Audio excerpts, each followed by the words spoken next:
but I was alone. I didn't have anyone to come, so they were like, oh, we'll just get you a taxi cab. And I don't know what I told the guy about where I lived, but all of a sudden, I'm seeing the numbers getting higher and higher and higher. I lived all the way downtown. They had to go all the way around, and he dropped me off. I had him drop me off at a supermarket, and I bought God knows what. Ice cream. Yeah, ice cream. That sounds like a good time. La-di-da. They are Maggie and Perloff on CBS Sports Radio. Are we witnessing the fall of Rome? What up? Welcome to Maggie and Perloff. So glad to have you on this Tuesday. We got a fantastic show for you. Not Jim Rome, by the way. No. Jim Rome, there will never be a fall of Jim Rome. The Warriors Dynasty, which is basically like watching Rome fall. And the Lakers, they're the deeper team. They're the better team defensively. They've got more weapons. They've adjusted the Warriors' adjustments. The Lakers behind Lonnie Walker, in the fourth quarter last night, and some great defense by Anthony Davis on Steph Curry and forcing him into some bad shots, Perloff. Now the Lakers are one win away from the Western Conference Finals, but we can't stop thinking about the Warriors and sort of how this impacts them from a macro level and who deserves the blame if the Warriors go out in this series. Well, first of all, the Lakers screwed up the script last night. You know, NBA is written in advance. Nobody had Lonnie Walker the fourth coming in and scoring 15 in the fourth quarter. Yeah. I assume Lonnie Walker the third is very proud. Yeah. Actually, I know nothing about it. I just love that raised by his dad, single dad, raised Lonnie the Walker in Reading, Pennsylvania. So, yeah, nobody had that. I mean, this was a game that the Warriors were supposed to win because the foul differential wasn't as bad as it normally had been. They were up for a big chunk of the game. They were going to put it away in the third quarter. Like, isn't that their quarter, the third quarter? Yep. And then they just screwed up. And I don't know why. I think I was watching the game, and I said to myself, you know, Steve Kerr doesn't know where to turn. He just does not have the bodies. They have made so many mistakes building this team the last couple years. I know they won a title last year, but feels like they blew an opportunity to really keep it going to me. Okay. I see where you want to look at the front office and you can say the James Wiseman pick was bad. You want to say, man, should they have not handed Jordan Poole $123 million over 4 years? I mean, considering he played 10 minutes last night and went, 0 for 4, had turnovers, and then he got yanked out of the game. It's not looking that good. But how can I dump on the Warriors front office when they won a title last year? Like, it worked. You know, Steph is 35 years old, and with Clay and Draymond not being their old selves, like, they're still effective players. They can have nights like Clay in, game 2, had 30 points, 11 for 18 shooting. He went 8 for 11 from 3. Draymond can still play good defense. He can affect the game. But these guys aren't what they were. I mean, we all know that. Wiggins had a really weird season where he was away from the team a lot, and Poole has been a disaster in the postseason. But, like, you got him not just for now. You've signed him to, like, a longish-term deal. Yeah, no. Are you defending the Warriors front office? I am defending the Warriors front office. No. Or are you just listing their mistakes? I'm confused here. No, I'm acknowledging that it hasn't gone perfectly this year. What has gone right? What's the one thing that they've done right except drafting Steph Curry in 2009? It feels like that's what they're hanging their hat on. Well, I watched last night. There's one good player on that team. They lured Kevin Durant. I mean, that was Draymond, actually, not even the front office. You're right. The Hamptons 5. They did do the KD move, but... Okay, but generally... They've won 4 titles, and they won last year. Wiggins, that was inspired when it happened. Yeah. He's, off of a weird year. And Jordan Poole had multiple 20-point performances last year in the playoffs. He's just having a weird year. I don't know if you trace this all the way back to the Draymond punch or not, but, I mean, the guy's had a bad series. I can't sugarcoat it, but that wasn't necessarily a bad contract. But he had a career high. I don't think the Draymond punch hit it because he had a great regular season. Well, not a great, but he scored over 20 points a game for the first time in his career. I don't think it killed him. Something is wrong with his confidence now. Maybe it does go back to the punch, but regardless... All these guys you're describing are planets that go around the Steph Curry sun, and it's not that hard to get guys who can win around Steph Curry, who's arguably the best player in the league. Now they just don't have anybody. Look at last offseason. Yeah. They let Gary Payton go. And they brought in Dante DiVincenzo, who luckily hit some shots last night because it looked like he'd forgotten how to play basketball completely. But he's not doing the things they brought him in for. He can't get a loose ball. He's not playing great defense. Generally, he's been a huge disappointment. Then they had to trade James Wiseman to get Payton back. Yeah. And then last night, they didn't even play Payton in the fourth quarter when he could have stopped the unstoppable Lonnie Walker. So I just don't understand what they're doing. It feels like they're lost the last 3 years. Every move practically has backfired on them. Yeah, but how can you say they're lost the last 3 years when they're the defending champs? Because they were like the Lakers when they had a string of number one picks. The Lakers had Kareem, then they got Magic at number one, then they got Worthy at number one. The Warriors had every opportunity to keep this going. They got a number 2 pick they used on Wiseman, a number 7 pick that they used on Jonathan Kuminga. They were supposed to make these picks and keep it rolling, and they just, you know what, to be fair, those were not great drafts. They didn't have a lot of options, but they kind of blew those picks. Kuminga didn't even get in last night, did he? Or at all. Yeah. He's in his second year. He was a number 7 pick. He should be contributing. So they've blown an opportunity. Then I don't understand the Poole contract. Well, the Poole contract he had a great playoffs last year. He had a this was like the in-between. He was going to be the bridge guy, right? Who was going to help them get from one Warriors iteration of a dynasty, hopefully to the next iteration. And unfortunately, he's having a bad playoffs, but does this mean he's a terrible player? Yes. I don't think so. I think you do not. First of all, I don't think you play him at all in Game 5. Well, Game 5 is going to be interesting because I think you would give him 0.0 minutes. Or, flip side of that, you definitely play him in Game 5 because how motivated are the Lakers going to be in Game 5? Like, these guys are logging heavy minutes, and we saw in the first series against Memphis that the Lakers weren't exactly like chomping at the bit to close them out when they had a chance. You know, they were okay with letting the series go back to L.A., and they won in 6, right? So I think that they might do the same thing. So in Game 5, if the Lakers put their foot off the gas because they're trying to conserve for Game 6 and win on their home floor, that's a chance for Poole to maybe get going. Oh, gosh. First of all, this idea... It makes you sick to your stomach. No, this idea that we have to load manage within playoff series is so ridiculous. I'm just going off what I've seen. I totally agree with you. I do think that the Warriors have a great chance. They're 8.5-point favorites, right, to come back and win this game. So... I don't know. Lakers have not lost this playoffs at their home court. I just think Jordan Poole cannot. First of all, if he's not scoring, what can he do to help your team? He's not a great defender. No. They really, I think they're getting out hustled by the Lakers, which is unusual for this team. I honestly would go to the end of the bench. Moody hit some shots. Give him all the minutes. And I don't quite understand what's going on with Looney. I understand they want to get the high pick and roll with Anthony Davis out of there, but I mean, Steve Kerr, who's this all-time coach, you can see his brain actively searching for answers. I think he almost wants to pull someone out of the crowd because the roster stinks right now. Yeah, but to be fair, like, it shouldn't, you know? Yeah, except the front office screwed up. But is that the anomaly? Is that the front office actually were drafted? Well, besides Wiseman, I can't defend that. I'm not sure what's going on with Kuminga, but it's like, they actually have put together a good team around Curry. It's the players that are not executing. Wait, I don't know. I think there's a reason the Bucks were a championship level team. They didn't want DiVincenzo. So, and obviously they screwed up on Gary Payton. They let him out the door, then they brought him in. I don't know. Something feels off up there. And I understand, right? The GM might be leaving after Bob Myers. Rumors that Bob Myers might be out the door. Yeah, I just think I think it is over. This is it. Unless they win a title this year, this is their last chance because Draymond could be gone. Yeah, Draymond's got a player option next year. Steph and Clay probably stay next year, but how? Clay's got another Can year. they trade Poole for anything? Can they trade Wiggins for anything substantial? I know, but here's the thing. Then you're asking for like a major rebuild in Steph Curry's 35 season. Like, that'd be great, but you have nothing to rebuild with. That's the problem. You had your chance with these draft picks and you blew it. No, but I don't think that they can start jettisoning off Poole and Wiggins. Jettisoning off Poole for what? We could trade Stu Kovacs for Poole right that's what I'm saying. No. You're not going to get a return here. No offense, Stu. You're not going to get a return here for Jordan Poole. So it's not about like, oh, we need to trade everything out around Steph Curry and get a whole new cast of characters. There's not enough time for that. They would love to do that. Well, they are definitely going to make every move they can. They are about 6 inches too short on average. Well, the Draymond domino will be the first one because he's got to decide if he wants to opt in for one more year. And if he does, or if they work out some kind of contract extension. If not, then he's probably gone. And then the core isn't as precious there. Like, Klay Thompson's going to be making 30% of the salary cap next year.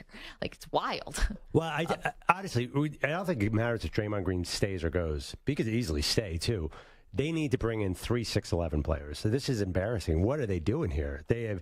they have no big men, and they're getting destroyed. Well, listen, the Lakers are just a bad matchup because this was always the thing that made the Warriors so unique was the death lineup when Draymond's playing the 5. But they've always had big men. They've always had centers.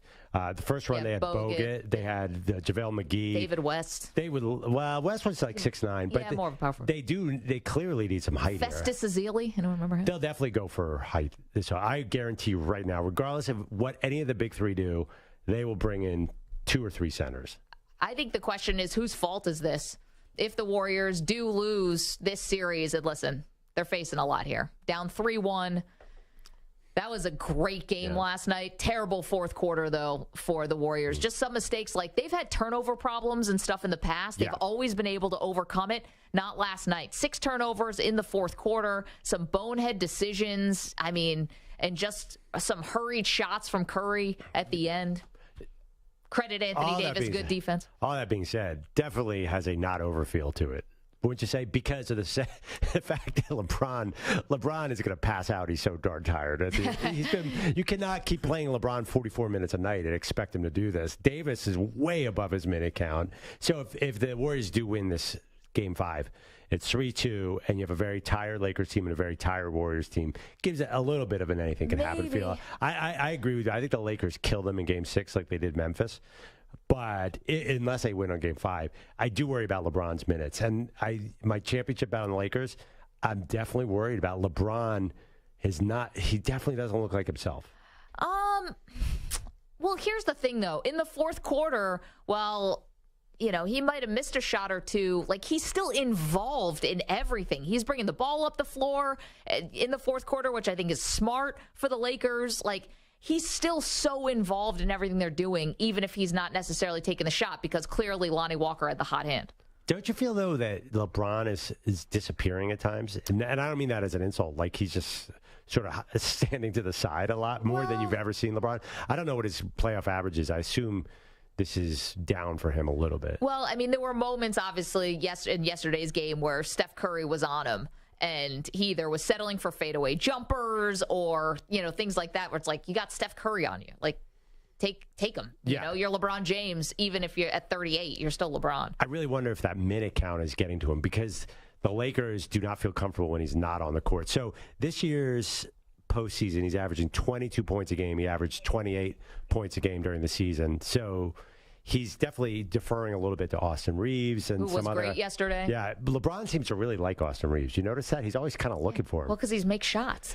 But the funny thing, too, Davis did nothing last night, really, in the second half at least. He was pretty good in the first. So funny. We talked about how there can only be like 2 modes with Davis. Either he's like basically a world beater or he's totally invisible. I felt like last night, B+. Just solid. Yeah. Playing some good defense on Steph at the end when they got the switches on him. And just, he wasn't scoring a lot in the second half. Yeah, I mean, at all. You weren't worried about him not being active in the second half? See, that worries me a little bit. If they get past the Warriors, they're going to face a team that actually has people who are over 6'10". Probably. I don't know, the Suns. Suns. I mean, I'm already advancing in my head. How is this Lakers team going to play the Warriors when somebody is going to be as tall as Anthony Davis? But regardless, though, I think that I'll give him a solid B, but not a B+. Listen, it goes to show he can have a middle-of-the-road game. He can, but then you need Lonnie Walker to catch fire in the fourth quarter, and that's not what you want. How about that? So I think we both have to declare, is the Warriors dynasty over? Are we both on the idea that I think we're both on the idea that it's declining. However, you and I disagree that this front office has been bad. Because how can they be when they're coming off of a title? That doesn't make sense to me at all. They were good enough to put together a team that went through the West last year and then beat the Celtics. How can I say that they were a bad front office? Okay. That's where you and I disagree. Yeah, I mean, and then you went ahead and listed all my points for me, so I didn't even have to do it. Because listen, I mean, I'm informed on the topic, but I still think that, I still think the front office deserve credit. You know what Jonathan Kuminga contributed last night? The same thing that you and I did. Nothing. On the couch? Was he also eating popcorn on the couch with me? Okay. James Wiseman, don't you think they could use a guy like that in this tournament? Listen, he was in the G League earlier in the year. They sent him down, and then they traded him away. What was Wiseman averaging for the Pistons? Somebody look that up. I think it's pretty good. Anyway, anybody who's over 6'5", they need. That's what I'm saying. Gary Payton looked great last night, so it'd be nice to have him. I do not like the Warriors bench. Not at all. Well, they're being outplayed by the Lakers bench. Yeah. That's why they look especially bad. And I blame the team builders for that. Okay, what do we got for Wiseman, EJ? We got 12.7 rebounds and 8.1 rebounds per game. Say it again? 12.7 points, 8.1 rebounds per game with the Pistons. That's not bad. And 24 How many games. blocks?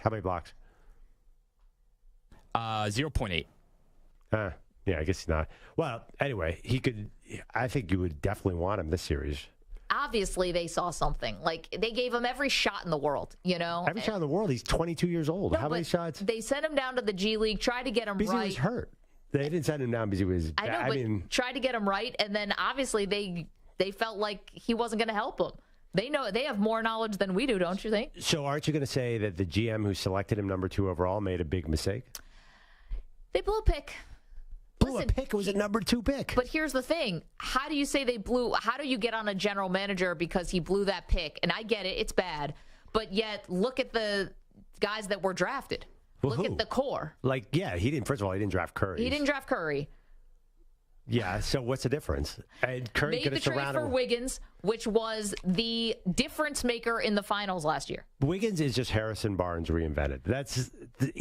These guys do not work at all without Steph Curry. Of course, but that's why we're comparing Steph Curry to LeBron, and we're putting him on a Mount Rushmore. Of course, Steph Curry's the everything. He's the sun. They all revolve around him. Right. So I'm saying give all the credit to Curry. Don't give any of it to the guys who built the team. It's like giving credit to Jerry Krause for building the Bulls, which I do not do. Because you could have put any stiffs around Jordan. What titles? Well, ever since Jordan put the documentary out, there's no person in the world who'd give credit to Jerry Krause. No, that's probably not true. There's probably, I think he did the Pippen deal, so that was a big deal. But, Jerry Krause, after Jordan left, drafted, who was it? Does anyone remember those 2 high school players, Tyson Chandler and Eddie Curry? Eddie Curry, yeah. Like 2 and 3. So he clearly didn't know what he was doing. And Jay Williams, unfortunately, got in the motorcycle accident. So I think that these brilliant GMs get sort of, disproven after their star players retire. Listen, I'll give this to Jerry Krause. He may have drafted Eddie Curry, but it was EJ's Knicks that gave Eddie Curry $50 million. Oh, sorry. Do you guys remember when Eddie Curry was it a 40-point game or a 50-point game? When he got hot, look at Eddie Curry's career. One season with the Knicks, we averaged like 18. It was really weird. Okay. Dude could score around the basket. You want to listen to the show? I'm not talking about Eddie Curry right now. You want to listen to the show? You can across the country, our incredible CBS Sports Radio affiliates. You want to watch us, youtube.com/CBS Sports Radio. Join the Weedos and the Purple Drinkers in the chat. Jeffrey House said Stu Kovacs on the trade block. Never, Stu. We would never. Okay, thanks, coming guys. up next, you're welcome. 2-time NBA champion, award-winning broadcaster Kenny the Jet Smith is going to join us. We'll get his thoughts on the Warriors and so much more. Don't move. More Maggie and Perloff on CBS Sports Radio. You're in a 5-minute break.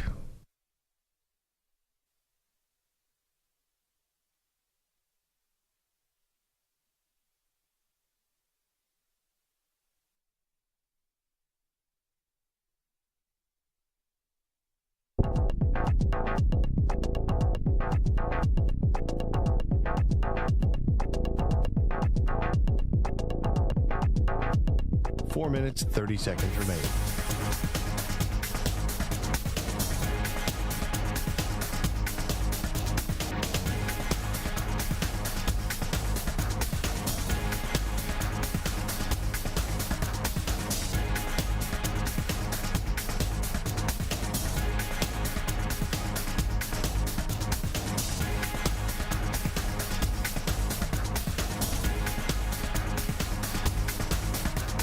Four minutes remaining.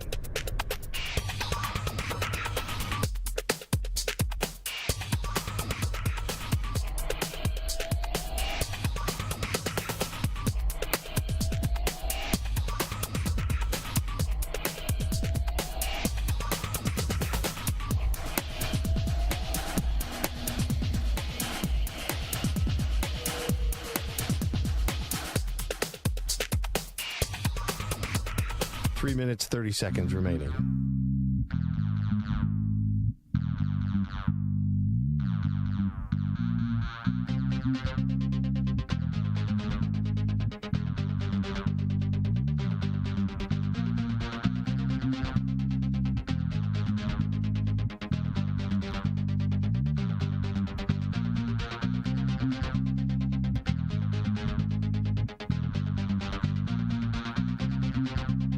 Three minutes remaining.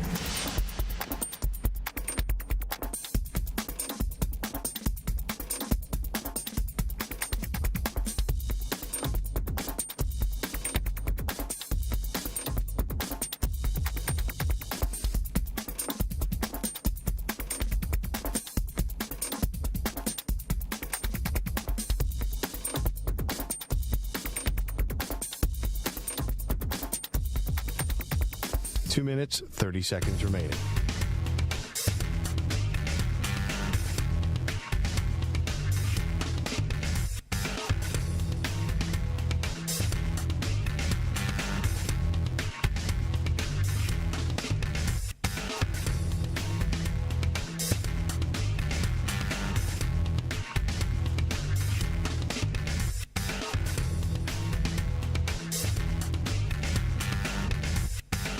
Two minutes remaining.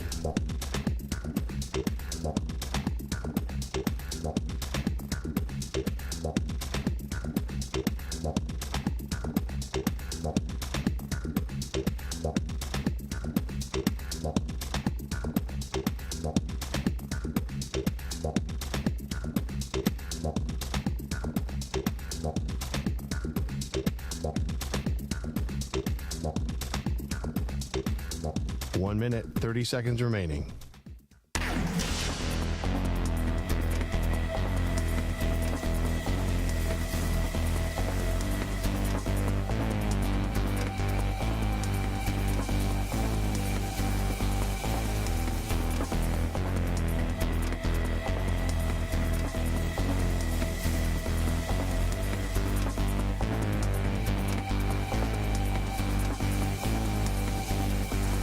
One minute remaining.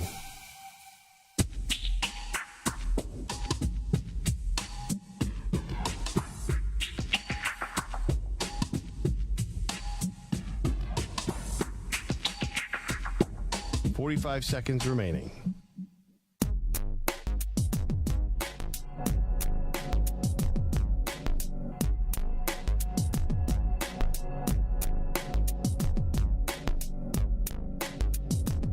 Seconds remaining.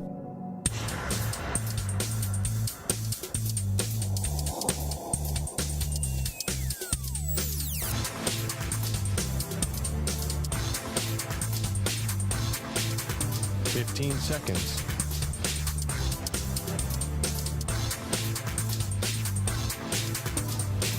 Break ends in 5 seconds.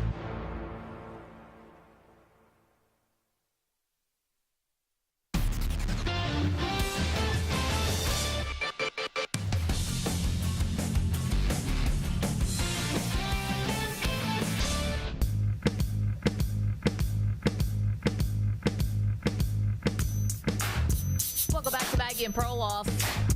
NBA Finals have been fantastic. Coming off last night, excellent game against the Lakers and the Warriors. Let's welcome in Kenny Smith. He's an award-winning NBA analyst for Inside the NBA. He's a two-time NBA champion. He's got a new memoir out. It's called Talk of Champions, Stories of the People Who Made Me. Kenny the Jet Smith. Kenny, thanks so much for the time today.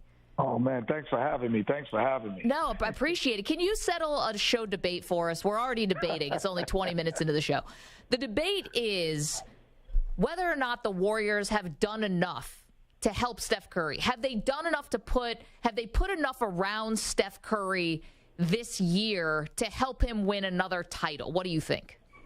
Okay, this year, well, I think that's debatable. I think that, the problem or what your debate comes in is the people that were put around him, are they performing at the level that you thought they would? And that would be, Kuminga, Weissman, who was no longer there, right, and Poole and Moody. So are those guys performing at the level that they had? Poole definitely is not performing at the level that he had performed in the past. and you thought he was mature. I remember the debate. You listened to even you guys, your show at one time saying, I think it was like, should they keep Clay instead of Poole? I think you had a debate last year, something like that. So here we are a year later. We're not even thinking us that this too guy well. Poole, that this guy Poole is not even here. So, there's no even question that you can't get rid of Klay Thompson now. So I just think that there are people who haven't matured in their role more than not them putting the right people around, because the pieces were right. They haven't matured yet. And they still have a chance. They're 3-1. They could make an historic comeback. I was blessed to be on a team, that 5% team. 95% don't do it. I was on the 5%, one of them teams that did it. That was down 3-1. So it's still an opportunity. So we're counting them out yet. Kenny, can Steve Kerr put Jordan Poole back in Game 5, or is it possible he sits out the rest of the series? No, you got to put him in, because he still does have the ability to ignite, and there is no one else on that bench who's put in 40-point games, who's led the team in scoring even when Clay and Steph are at their best. He could still lead the team in scoring. There's no one else like that on that roster. So you have to play him. You have to see what he's going to give you, and hopefully he comes in with an earnest attitude to kind of get it done. Kenny the Jet Smith is joining us. He's got a new memoir out. It's called Talk of Champions, Stories of the People Who Made Me. And, considering the people you've been around, Kenny, your whole life, that's going to be a fantastic book. We'll get to it in just a moment. But turning over to the Lakers for a second, how would you describe this iteration of LeBron James? I would say that we've always seen that he has a great physicality and a great cerebral part of his game. But his physicality overpowered sometime what we saw cerebrally, because he could just come downhill like a freight train, jump over you, literally around you, and fast enough to go. But now we're seeing the cerebral LeBron using some of his physical attributes. He is much more of a cerebral player than we've ever seen. That's, to me, the difference, is where I see him more from a coaching standpoint, where before I used to watch him as a physical specimen standpoint. All right, Kenny, I'm a Sixers fan, so I have to ask about James Harden. Who's the real James Harden? Game 1 and Game 4, or Game 2 and Game 3? It's impossible. Is this like the old Eminem song? Will the rain drill James Harden? Please stand up. Yeah. Please stand up. Yeah, I think that it's a combination of both, because he isn't asked to do 40 points per night. That is not his role, and sometimes they are not at their best when they do it. To me, what should be asked of him every night, like you have the paint, so the so-called paint in the league, where your feet, his 2 feet should touch the paint 8 out of 10 times on every possession. That means he's getting to the basket and getting by people. When he gets by people, he becomes a better passer, a better shooter on the three-point line because he gets his floater. I just think that at times when he says, I'm just going to be a step-back 3 guy, I think that's when he's at his worst. But when he's coming downhill and he's creating havoc in the lane and then he adds a step back, he becomes unguardable. Kenny the Jet Smith is joining us. He's got a new book out, a memoir, Talk of Champions. Get to that in just a moment. Kenny, we know that you're obviously born and raised in New York, Archbishop Malloy High School. I know you're very proud of that. Yes. Knicks looked terrible last night. I want to play some sound for you and for our audience. Here was Julius Randle. After the game last night, they lose to the Heat. They're down 3-1, talking about getting out-hustled. Maybe they wanted more. I don't know. That's been who we are all year, and we got to find a way to, step up and make those plays if we want to keep this season alive. Maybe they want it more, meaning the Miami Heat. You hear that as a lifelong New Yorker. What do you think? Well, I'm a New Yorker, but at times I'm not delusional anymore. I used to be like the Knicks are going to win. And the same way with North Carolina, they're going to win. And then when I was a Rocket, my father was the Rockets. I'm not delusional anymore. And I don't know if they want it more. I just don't know if, to me, when I watched and I said, Kyle Lowry, Gabe Vincent, Bam Adebayo, and the rest of the supporting cast, Strauss, those guys, to me, are better basketball players collectively than the surrounding players around Randall and Brunson. I just feel that way. And so even without Tyler Hero and without Victor Oladipo, I thought that they just have a better basketball players, meaning the freedom to make a play based off of where you are. They have more guys that will do that. And so I don't think the Knicks, I picked the Heat because of that. I wasn't in my delusional New York state of mind and go, the Knicks, I love you, baby. We're going to win. Go New York, go New York, go. No, I had to realistically look at it. And I didn't think that those guys are better basketball players for some reason. Even though they're HD, they're clicking at the right time. It's almost like an NCAA tournament with them. Kenny, like many people, Inside the NBA is probably my favorite sports show of all time. I was Not even a question. Watched the other night when Ernie pulled your book out, Talk of Champions, and the genuine pride of the three people with you on the panel and the love, really, it struck me. Like I thought Ernie was going to even get emotional. How much, before we dive into all the details of the book, how much of it is about your TV career compared to your NBA career? I think it's a collection of all because, you know, when I first joked around with Shaq and Charles, I was like, I'm writing a tell-all book, bro. And they were like, whoa, what are you talking about? I was like, it is, but it's a tell-all book about all the great things I learned from you. And so I didn't realize, honestly, guys, like that being around like Bill Russell, Dean Smith, Shaq, Charles, Ernie, I thought that was normal in a way, and that everyone had people like that in their life. And then I realized, like, man, they don't. And it shaped me who I am. And, you know, even from business, you know, David Kohler is a good friend of mine from the Kohler family, the plumbing, you know, worth billions. The guy was sleeping on my couch in college. You know, Guy Osiri, who manages Madonna, Sting, he slept on my couch after college. Like, you're around such – I just thought that these great people existed for everyone. And I was like, man, I just need to let the world know. I want people to read it and go, man, I feel better about myself because now I understand when things work, why they work. Because Michael Jordan does that. That's what Shaq did. That's what he did in business. I learned more about business than Shaq, but everyone just sees me push him in a Christmas tree. You know what I mean? Or you guys clowning him, Kenny, about not bringing enough outfits if the Knicks are coming back to South Beach like last night. Exactly. And I credit my voice to Charles because he's the only athlete other than Muhammad Ali, I heard, that ever got asked questions about politics or socially in a locker room. Like right after a game, they go, oh, you had 22 points and 18 assists. But what do you think about what happened in Oklahoma City? Boom. And I'm like, whoa, how did they ask him that?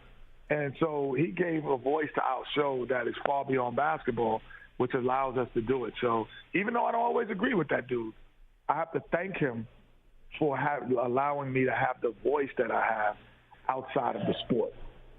Kenny, what's the biggest thing you learned from Michael Jordan? Well, the obvious is competitive, but it's not really – like a lot of people could tell you like, oh, you got to be more competitive. You got to work harder. But he was able to quantify it on like, no, I'm going to do this 5 times. That means I'm working hard. And if I do it 2, I'm not.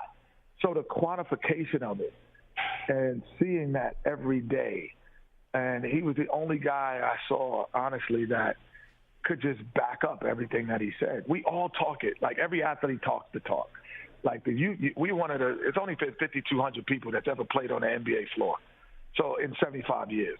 So we're one of 5,200. We all talk that talk. But backing it up every night, every day, that's tough because you're playing against the best.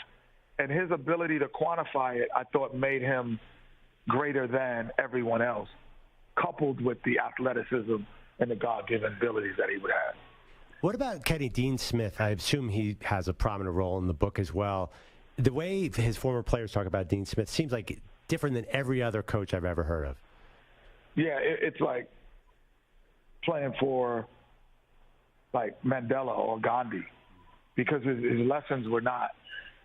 Let me tell you this. It's in the book. The first thing he said to me on campus when I came to campus, we're talking about, how your first week, how you're going to like it, what you're going to do. And the third thing he said to me was, what are you going to do on campus as an African-American student? I was like, what? I'm like, he's not talking about the four corners? Like, offense? That was the third thing he asked me. Like, what are you going to do as an African? Because that was during apartheid times, everything come out. And then, honestly, guys, it was the first time that a non-African-American person asked me a question like that. Like, you need to do something. And that just put everything in perspective about who he is. He always thought and has an empathy and a sympathy at times for others, and knowing what they're going through, even though it doesn't affect him. Man, the book is called Talk of Champions, Stories of the People Who Made Me, a memoir. Kenny the Jet Smith. Kenny, thanks so much for the time today. Enjoy the rest of the playoffs and hope to catch up with you again soon. I can't wait, guys. All right, I'll be listening.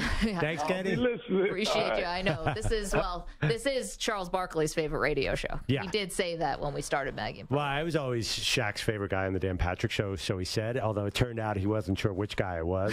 Small detail. But Kenny's always been great. And, yeah, I mean, you listen, it's a good point. Yeah, we really don't have access to Michael Jordans in our lives. I mean, no, not many of us. Yeah, that's really interesting. I'm looking forward to reading that. It sounds like I got a Father's Day gift all set.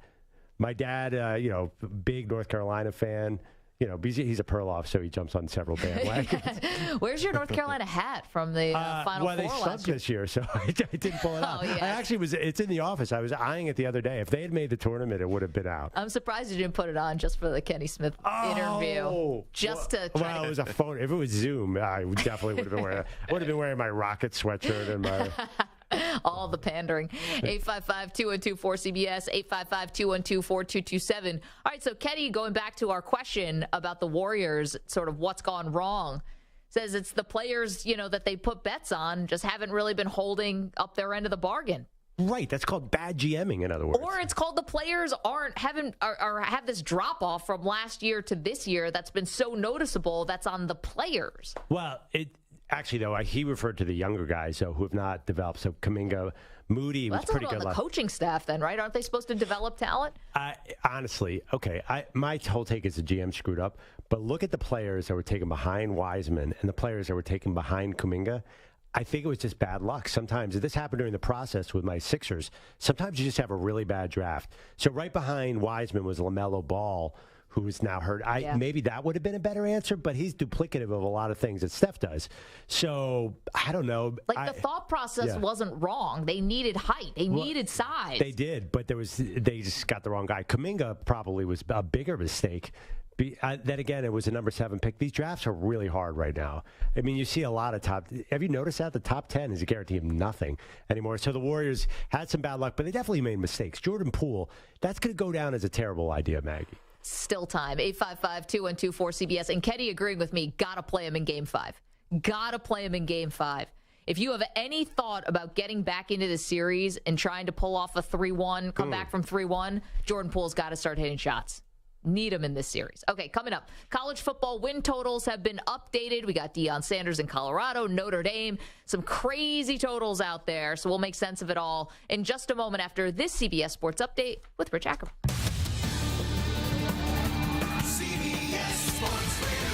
Sports Flash. Denny Crum, who ruled college basketball during the latter part of the 70s and 80s, passed away today at the age of 86. Crum joined the Cardinals in 1971 after playing for John Wooden and later serving on his staff. He coached the Cardinals for 30 years, leading them to 23 NCAA tournament appearances, 6 Final Fours, and 2 national championships. The Sixers and Celtics move back to Boston for tonight's Game 5 with the series even at 2. Philly Stars have come through in this series with James Harden scoring 42 Sunday and Joel Embiid adding 34 and 13 rebounds. The Celtics dynamic duo of Jaylen Brown and Jason Tatum were quiet late. Both held to 3 field goal attempts in the fourth quarter. The former city has to find a way to make a bigger impact when it counts. I guess I got to demand the ball.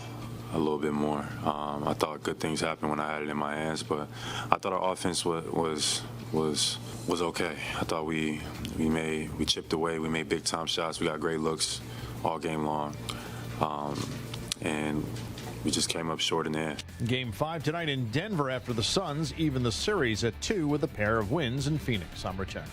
Coming up later on the Zach Gelb Show, Kenny the Jet Smith stops by to recap Warriors-Lakers, and we get you set for Sixers-Celtics and Phoenix-Denver. 6 p.m. Eastern, 3 Pacific. CBS Sports Radio.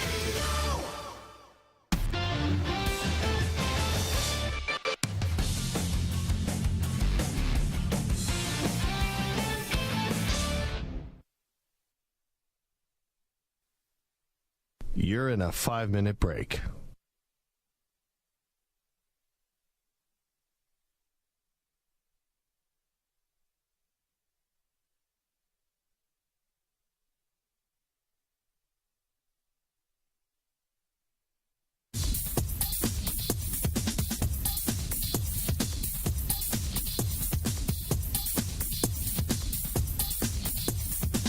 Four minutes, 30 seconds remaining.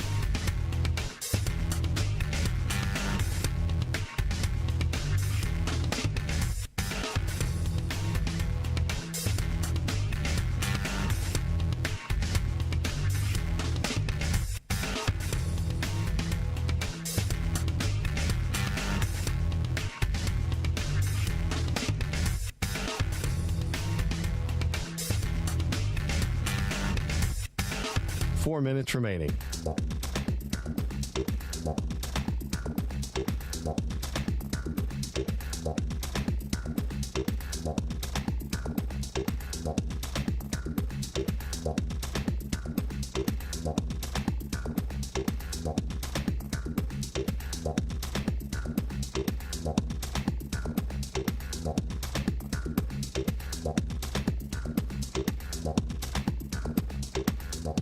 Three minutes, 30 seconds remaining.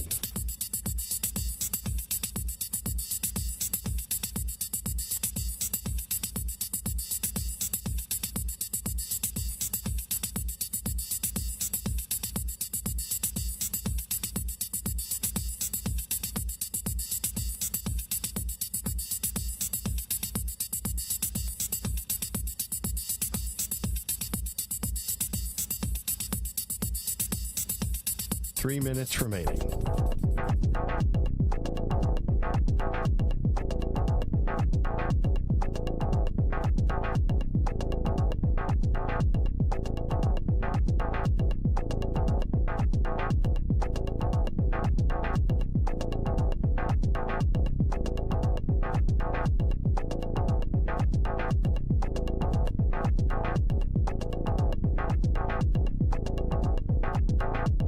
Two minutes, 30 seconds remaining.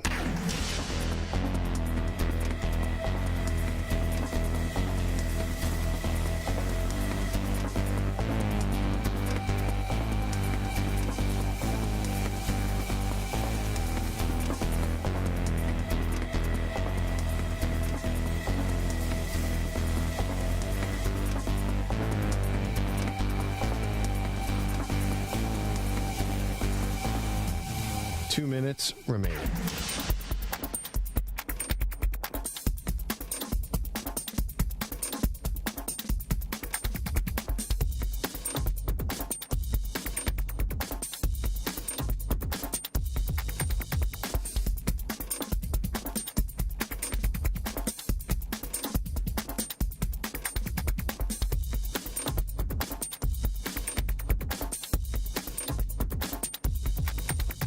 One minute, 30 seconds remaining.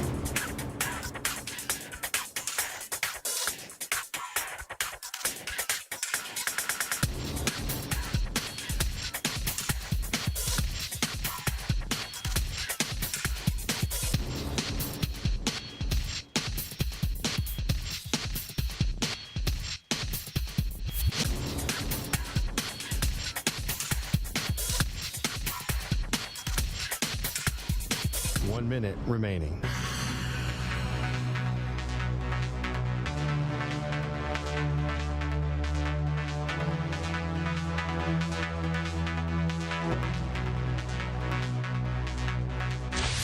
45 seconds remaining.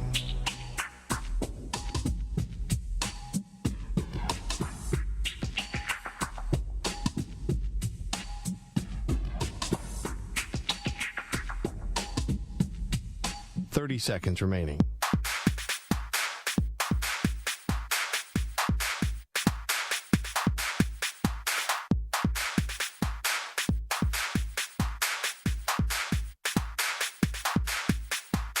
Seconds.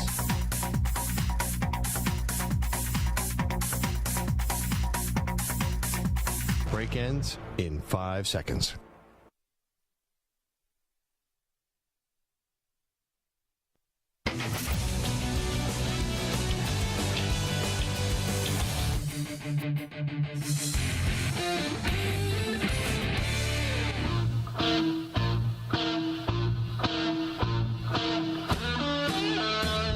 Welcome back to Maggie and Perloff. If you missed our interview with Kenny the Jet Smith, you can always download the Maggie and Perloff podcast wherever you get your podcasts.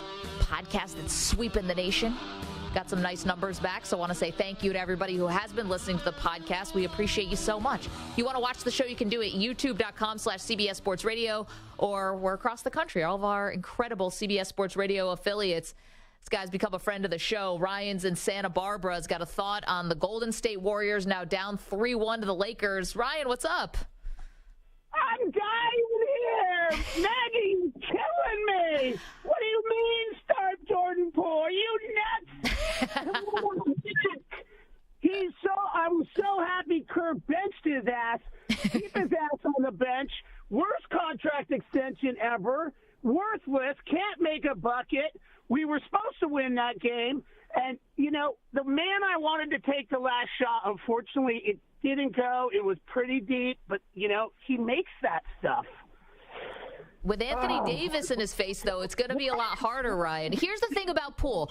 This is like what Kenny the Jet Smith just said when he joined us. I'm so glad he agreed with me on this one, which is if you're going to come out of this 3-1 hole, if you really have a shot now to beat the Lakers, you need Jordan Poole.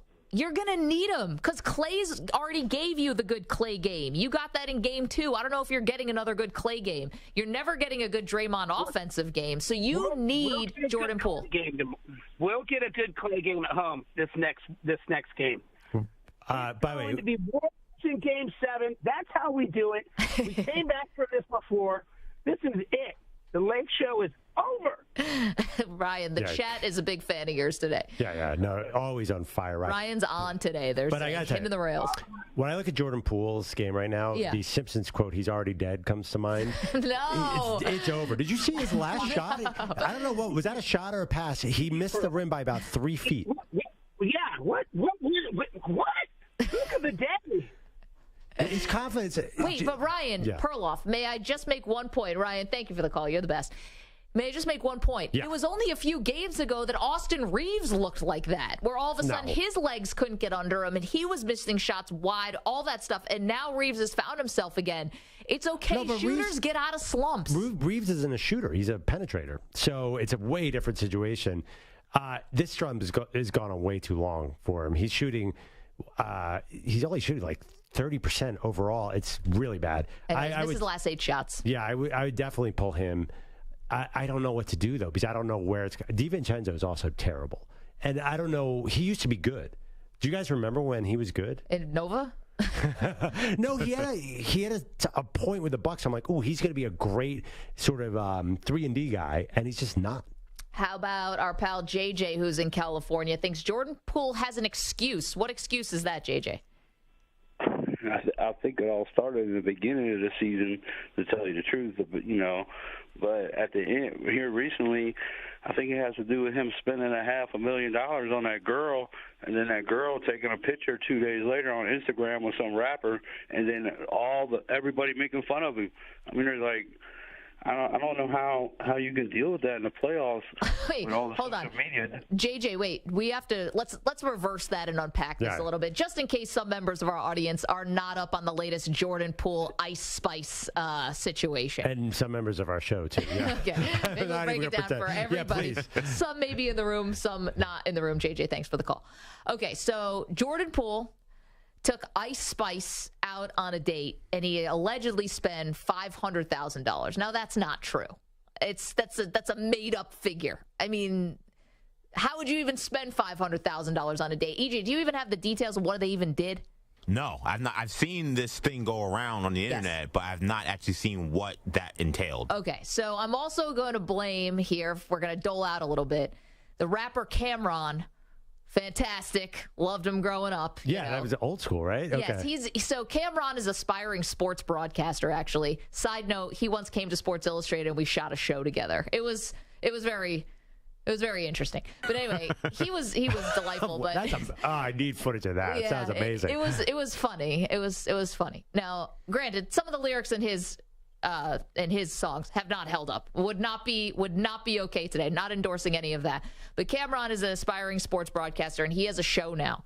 And he said, because Ice Spice is basically, she's from the Bronx, right? Yes. She's from the Bronx, said you could have taken her out for a slice of pizza and like a Coke, and she would have been fine with it. You didn't need to wine her and dine her for $500,000. Like she's just a cool chick from the Bronx. You didn't need to do this. And so everyone started laughing because Cameron is doing a show with Mace. So it's Cameron and Mace together, and they were laughing at him, and this clip circulated and went pretty viral. Did I get all the details there, EJ? Yeah, nailed it. So I did see, I assume, did you guys see what happened last night in the Jordan Poole romance world? No, what was last? Did you see Kay Adams and Jordan Poole were trending because Kay Adams was courtside, so everyone thought she would inspire Jordan Poole to play well? We should have called Kay about this. I saw Kay. I saw when they put the camera on her. No, there's no connection between the two. There's just a theory out there that Jordan Poole plays better when there are attractive women in the audience. So it totally was trending for a long time. That's so funny. But here's the thing. He's a professional basketball player, so there's going to be attractive women in the audience at every game. Yeah, you would think, but I kind of get that as a player. Pick out some lady. Well, everyone is sort of, people are getting deep saying the whole Devin Booker playoff run is because of Kendall Jenner and Bad Bunny. I'm here for those kind of theories. Wait a minute. Let's not just say people are saying. You told me you did a deep dive on this topic. You want to give this book report out to the rest of the class? Well, so obviously Devin Booker was with Kendall Jenner. Remember they went to the Kardashian Island birthday party and all of a sudden Devin Booker shows up? So he was with her for a year. No, I don't remember that, but sure, go ahead. Yeah, there were all these, Lamar, all these like crazy famous people. Then Devin Booker is just quietly walking in the background. He's quietly dating a Jenner sister. Unbelievable. And then they broke up. There's a lot of implications that Kendall dumped him, probably for Bad Bunny, although the timing doesn't really work out. No one's quite sure. And then people close to Devin, according to TMZ, are saying that Devin still thinks about her a lot. Wow, those sources really dimed him out. That's not cool. Still thinks about her. He's Actually, too busy scoring 40 points a game in the playoffs. It might have even been to Entertainment Tonight. It was the least trustworthy report I've ever seen. You know that sources close to Devin say he's still thinking about his ex-girlfriend. So yeah, whose sources close to Devin Booker? DeAndre Ayton? Like who's telling them that? Devin Booker's the way they phrase these Hollywood inner circle. Yeah, his inner circle. You know, Taylor Swift's inner circle says so. Yeah, but usually your inner circle doesn't put out something that makes you look like a heartbroken Herb. Well, who knows if these sites are actually talking to anyone on the inner circle now? Yeah, that's true. Yeah. I think the entertainment news is even less reliable than the political or sports news, and that's not very reliable. But anyway. By the way, sorry, really quickly, do you see the one channel non-sports that has the highest approval rating for both Republicans and Democrats? No, what's that? The Weather Channel. Yeah, the most trusted news. The most trusted news source by both sides of the aisle. They're wrong pretty much every day. they're so wrong. But anyway, so sorry. What else did you learn about Devin? Well, Devin's having an all-time playoff run, and it's because he wants to sort of let Kendall know what she's missing. And I love this theory. And now that I know this new Jordan Poole theory, I'm still very confused about what he did with the $500,000. Yeah. What happened on this date? But listen, Bad Bunny's out here wrestling WWE. He's got the big thing in Puerto Rico that just happened this weekend. Bunny. Devin's not getting her back, man. Bad Bunny is so huge right now. I can't even wrap my head around that. Lakers are one win away from the Western Conference Finals. What should the plan be for LeBron and Davis in Game 5?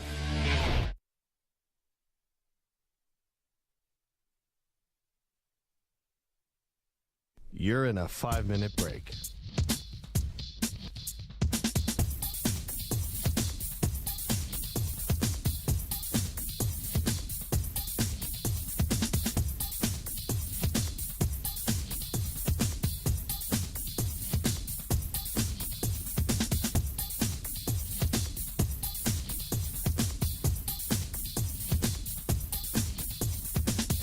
4 minutes, 30 seconds remaining.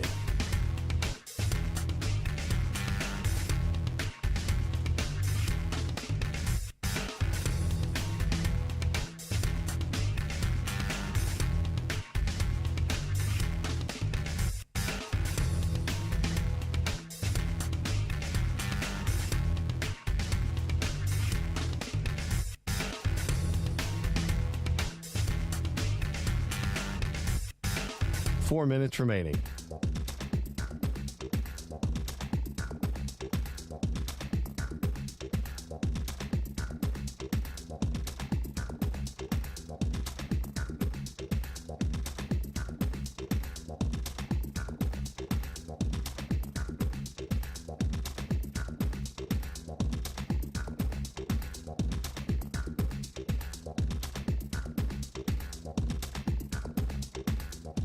Three minutes, 30 seconds remaining.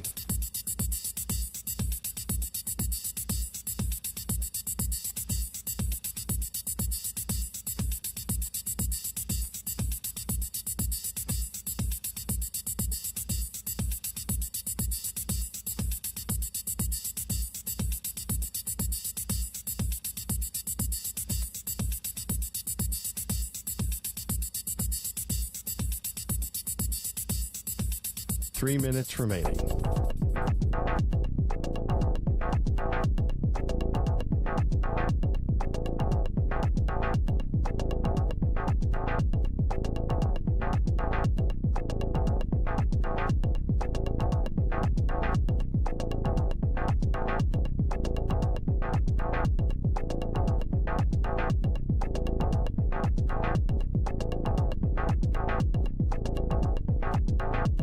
Two minutes, 30 seconds remaining.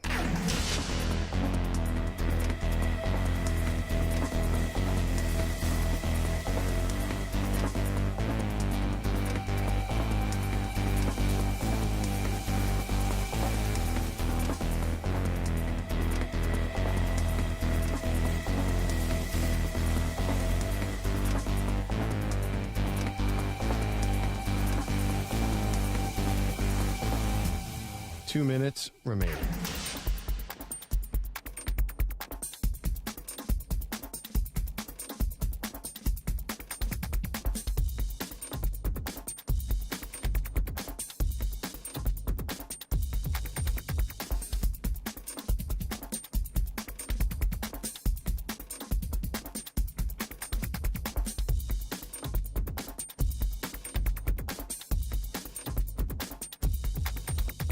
One minute, 30 seconds remaining.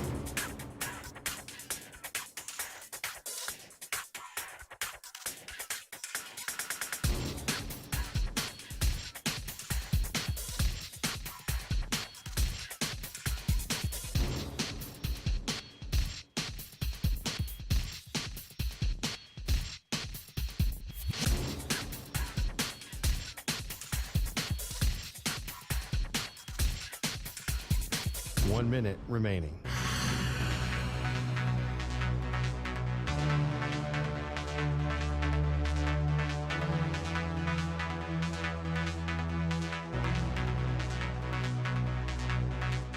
Forty-five seconds remaining.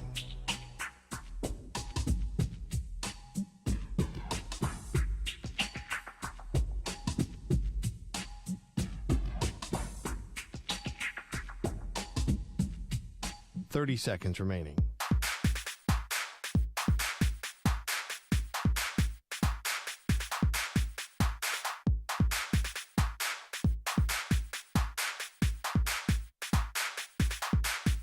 Fifteen seconds.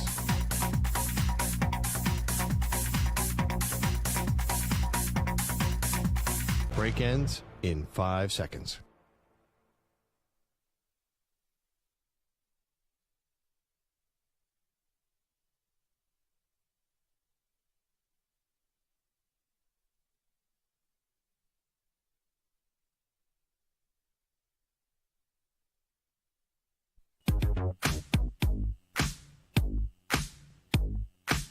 If you're just joining us, Perloff is putting the finishing touches on 16 ounces of peanut butter. The man is a legend. Got the closer spoon, and Andrew Perloff, like Usain Bolt, cruising to the finish line.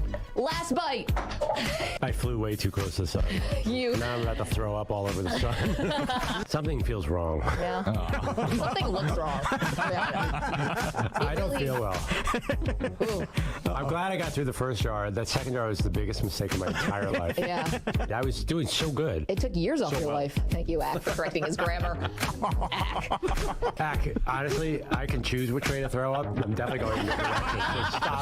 So stop talking to them. They are Maggie and Perloff on CBS Sports Radio. Welcome to Maggie and Perloff. Other great moments in Maggie and Perloff show history right there. Got a lot to do today. So glad you're along for the ride. 855-212-4CBS. Question of the day is, have the Warriors done enough to put the right cast around Steph Curry? Also, are the Warriors done? We both feel like we're watching the fall of Rome here. Like this is the end of the dynasty. I actually give them a little bit of a chance to get out of this series. To really? Win it. Well, what's the path? I think they're pretty big favorites in Game 5. Say that they go according to script and win Game 5 because the Lakers might not want to play LeBron and Anthony Davis 45 minutes. Yes. Maybe they will. I mean, maybe they will. You go back to Game 6. You know, it's just hard to not. They should have won game. The Warriors should have won Game 4. If they get hot, I could easily see them winning Game 6. Then Game 7's at home.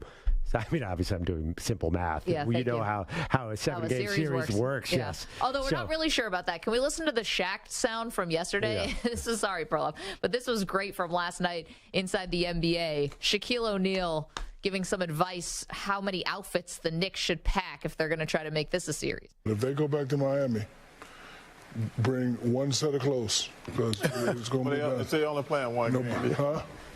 They'd only play one game. They don't play. I said if they win, I'm talking about the Knicks. If the Knicks win, I know. And they get back, they only play one game. So they only need to bring one set. There's only one game left. They go back to New York. No, but then they go home. So I'm saying. No, listen, I'm saying. No, you know what you're saying. You just so this is why I hate talking to you. Bring one set because your ass staying there. So bring a short set. Why would you stay there? Because your season over. What you gonna go back home? You gotta go back home. No, you're not gonna go back home and get No, he's making stuff up. Oh, actually, you know nice what? Save. Shaq has a little bit of a save there. You're right, because they're going out of Miami, and I assume the average NBA player wants to stay in Miami and not go. You still have to go back and clean out your locker.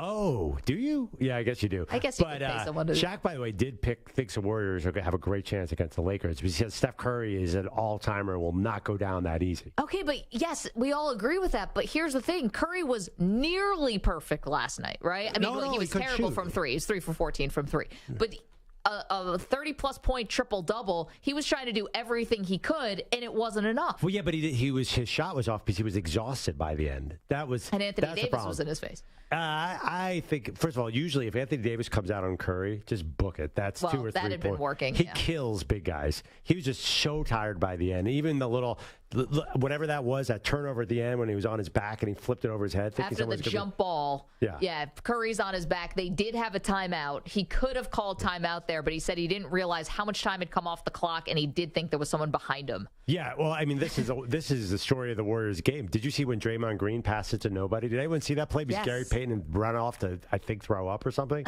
That was one of the funniest plays I've ever seen. Draymond basically was swinging the ball like the Warriors do and swung it so confidently to the open space. And then the announcers go, "Where's Gary Payton?" That was a great moment. But obviously Curry thought someone was there. He wouldn't just throw it away. But, yeah, I think if he could fix that three-point shooting, they look what they did in the first series. They were dead. Nobody thought they were going to beat the Kings. They couldn't win on the road, and they just got hot. So I'm holding out a little hope that at least if this goes 7, that'd be great. If it goes 7, it'd be great, but I'm not holding my breath for that. Now, if I were the Lakers, I know this is not the trend. I get it. The trend now is to basically do load management within a playoff series. Just disgusting to me, but whatever. I get it. My thing would be, you got to go for the kill shot. I said this about the Lakers against Memphis. You have to go for the kill shot here in Game 5 because maybe Jordan Poole never catches fire. Maybe Curry has a bad game. Maybe Klay Thompson has a bad game. You never know, and you could take care of this thing in 5 games. And I feel like if we know the Lakers like we think we do, they're going to try to load manage, and they're going to try to buy some rest here for LeBron. Right. That way they buy some rest for the next series against the Nuggets-Suns winner. Perfectly makes sense. But LeBron played 43 minutes. And that's going to be tough. And Anthony Davis has been logging plus 40, which is not really his thing either. So even if they want to put it over, are you sure LeBron's going to have the legs to carry them? I am not. I think LeBron, even last night he was 10 for 25. He just really didn't look explosive the whole game to me. He still played a really good game. Yeah, but he always still has his moments, where he can still do the bully ball thing. He can still get to the rim. I feel like he's jacking up those 3-pointers because he's tired. Yeah. And he can't hit them, and he doesn't really want to go down low. But it's just, it's hard. I relate. I'm a dad like LeBron. We sit on the couch and we write random tweets at night. We do the same. We basically same. I love how you think you're the same as LeBron. How about him checking out of the game in the fourth quarter yesterday when there was no TV timeout? So he checked out of the game for approximately 25 seconds and then came back in. It's like, hell of a rest you just got there, buddy. Unbelievable. Yeah, I think LeBron, the minutes is a real issue because logistically they're going to face a bigger challenge in the next round. There's going to actually play a team that has a player over 6'8", unlike the Warriors. So you're right, it'd be smart to sort of put it to an end. But Maggie, they might not have a choice. 855-212-4CBS, 855-212-4227. You're welcome to weigh in on the show. Mark is in Miami. Our faves are all calling today. What's up, Mark? How are you? What's up, guys? I want to talk about the Warriors and talk about my Heat, of course. As far as the Warriors go, no, I don't think the series is over. 2 of these games was razor thin. Last night, obviously, they choked that one away. They had the Lakers on the ropes. You have to put them away. I thought Curry made a mistake not driving to the rack there when they had Anthony Davis on them. He was killing them driving to the hole there, and you're not going to get a shot over a guy that's almost 7 feet tall. I thought he should have drove to the rack, and he could have probably got a layup because he was doing it down the stretch there of the game to get him to get that lead, and I don't know why they went away from them. So I think they could win tomorrow night at home because they're a great home team, and then we'll see. Lakers, they're going to be real in here. Can they get another guy like Lonnie Walker, Austin Reeves to continue to go? Because they're going to have to burn out the tires on LeBron and AD. I don't know how much gas they got left, so I can see this one still going 7. I'm not going to count them out. As far as the future of the Warriors, I think they'll be okay because Curry's still playing at a high level. I think Wiggins maybe a little off here, maybe because of that setback he had where he missed a lot of time. Yeah. I think Moody, Kuminga, I think could be part of the question is, what are you going to do with Poole? As far as my Heat guys, really impressed at the game last night, the way they really took the Knicks out of it. To me, the question they got to have is Julius Randle, man. He can't be your second-best player. As good as he is when he's hitting shots, he just takes some flow out of offense. The Heat really just really just went at him down the stretch there, and he seems to get rattled. What are your thoughts on that? Do you think they end this tomorrow night at the Garden? Take your thoughts on that. Thanks. Mark, thank you for the phone call. A couple things. He's right about Julius Randle. It's been a massive disappointment. Here's Randall. Let's hear some sound, EJ, about their loss last night to the Heat. Basically said it was an effort thing. Maybe they wanted more. I don't know. That's been who we are all year. And we got to find a way to, step up and make those plays if we want to keep the season alive. Getting out rebounded the way that they did, the Miami Heat were all over them, Perloff, on every hustle play. And there is absolutely no excuse for the Knicks to be out hustled. That's who they are. They're not skilled enough to be like this skill team. If it's not hustle and rebounding, then this is a team that's going to fall apart. And we're watching that right now. Yeah, I mean, you can't help but notice the lack of talent in this series. Am I wrong? I mean, last night the Heat were hitting everything. I mean, there was a they were hitting stretch. threes. I know, but the Knicks, they really do not. There's not a lot of offense in that team.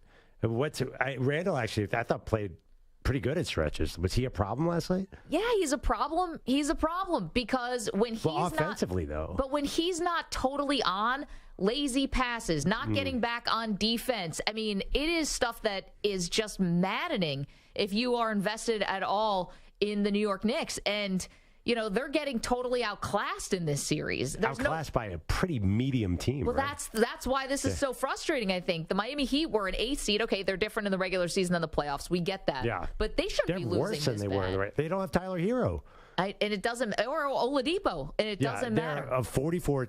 But then again, the Knicks are also, they were a 47-win team. The expectations, I don't think for New York, was the expectation to come out of this series or come into the conference finals? Because that would have been an unfair expectation. They were a 5 seed. Well, here's the thing. The expectations change when you beat Cleveland, and they beat Cleveland so convincingly. Right. They really outcoached, the Cavs. Wow, yeah. They outplayed the Cavs. Okay, as soon as Miami takes out Milwaukee, then as a Knicks fan, you're like, here's a chance. Like, you just had the 8 seed take out the 1 seed. Yeah. That never happens. It's so rare. So then I think you start changing your expectations. Got it. I don't think they should have. And I don't think they should. I mean, I know the score was even a little closer than I thought the game was.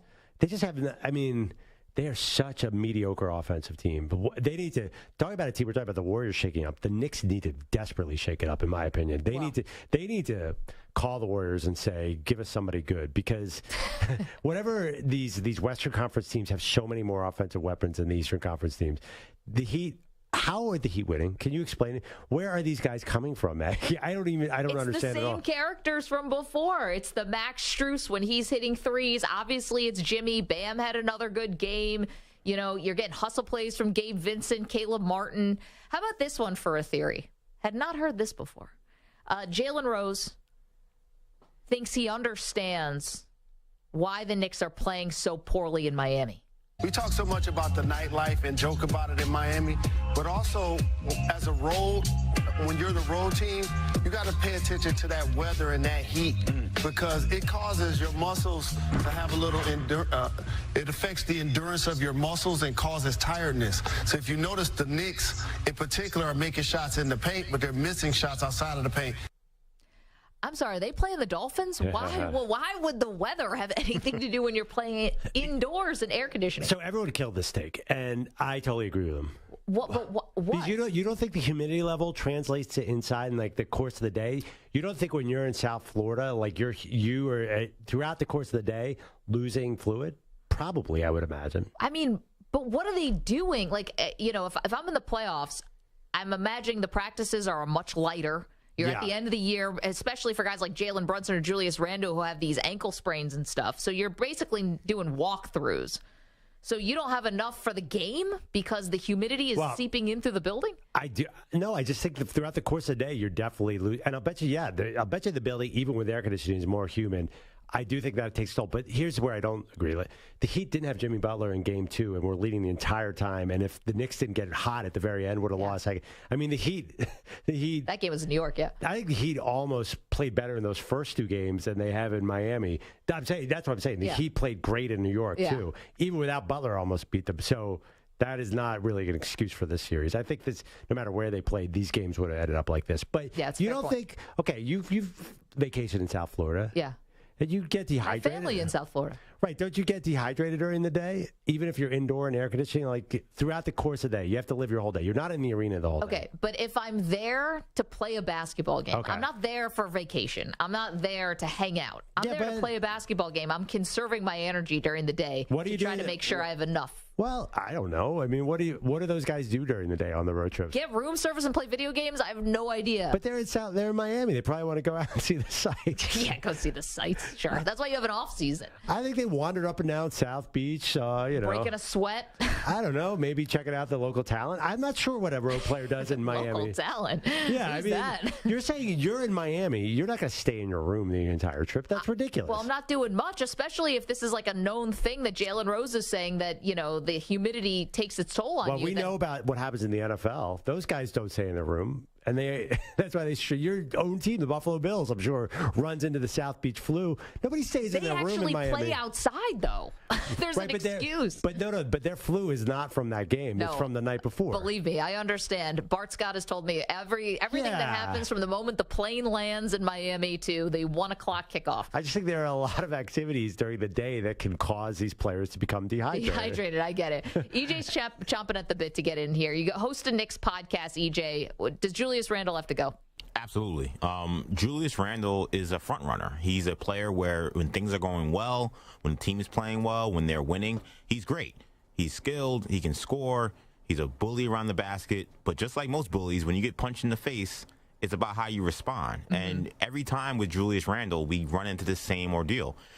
This was his good playoff game, and he had 6 turnovers and 6 fouls. I think 4 of them were offensive fouls in this game. So Randle is just a guy you cannot win with. I think they got to find a way to move him, pair Brunson with another star. And I think they have something. I think that the poor shooting we've seen hasn't necessarily been what we've seen all season, especially the second half of the season.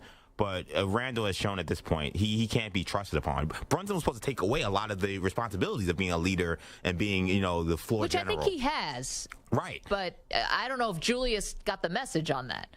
And I've always thought there was maybe a Julius RJ thing there, too, because I think RJ Barrett, that is, saw himself as like the next Randle and, all the attention that Randle got in his first season with the Knicks, or I guess second season with the Knicks. And I'm Do you not think so you sure. could trade Julius Randle for anything? Do you think he has value around the league? Because I wouldn't think much.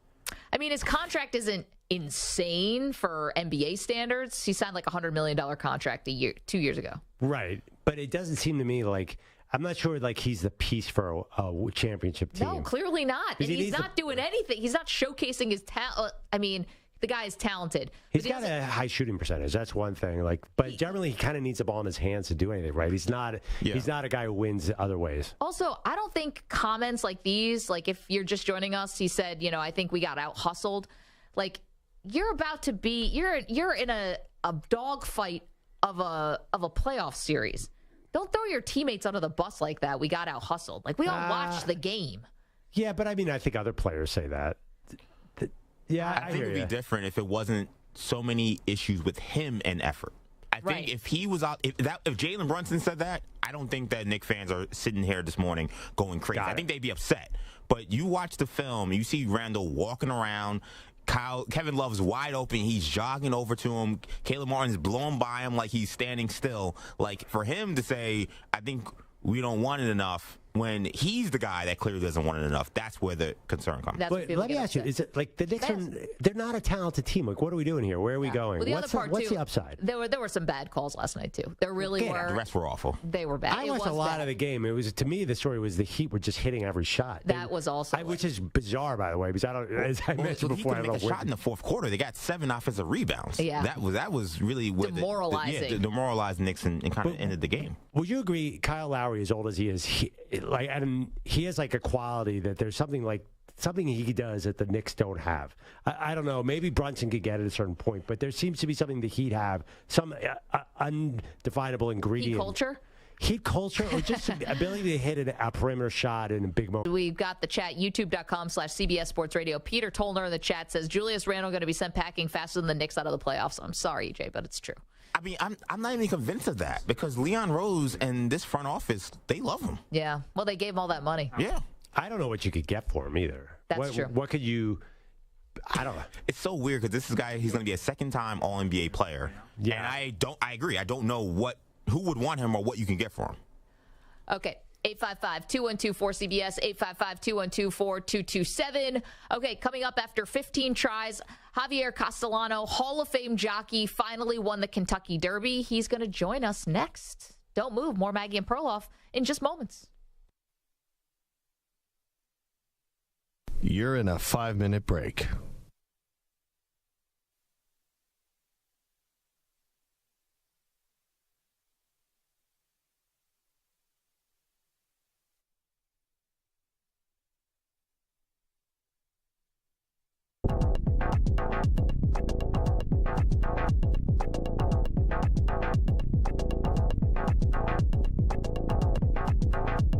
Four minutes, 30 seconds remaining.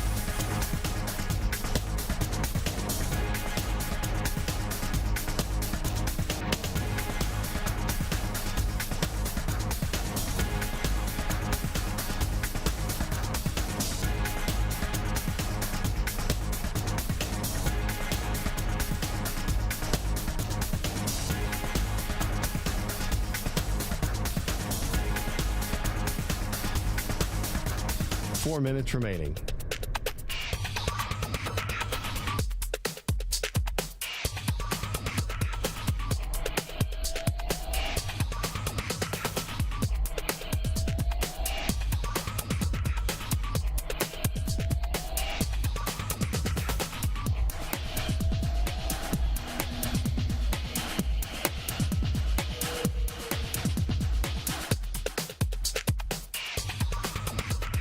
3 minutes, 30 seconds remaining.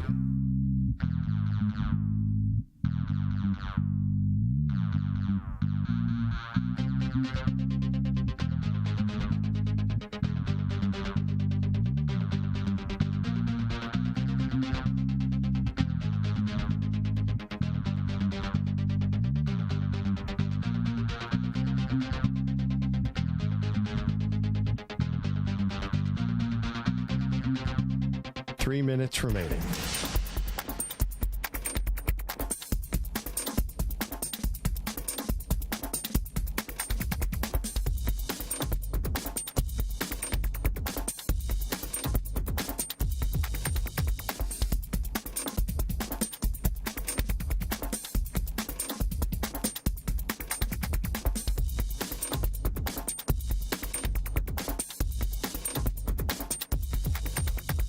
Two minutes, 30 seconds remaining.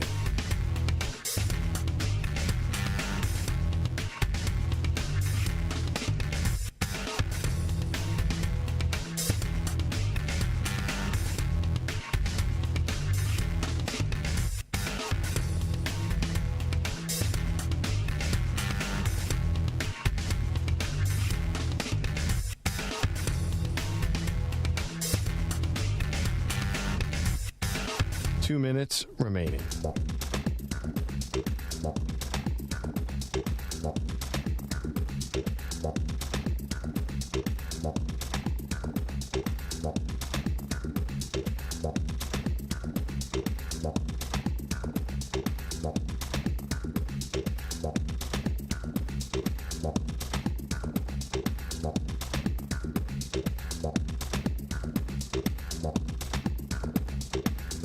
One minute, 30 seconds remaining.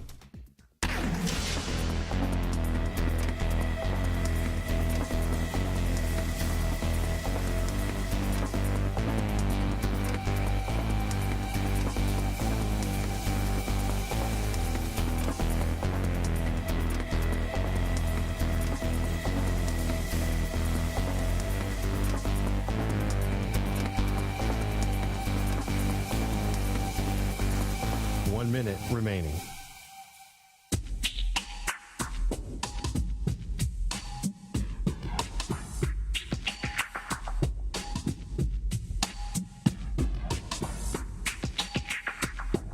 $45 seconds remaining.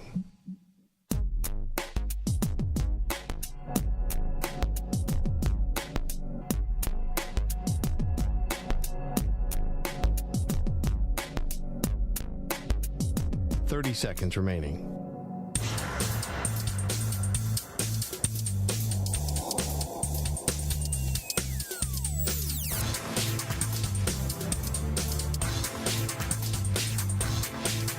$15 seconds.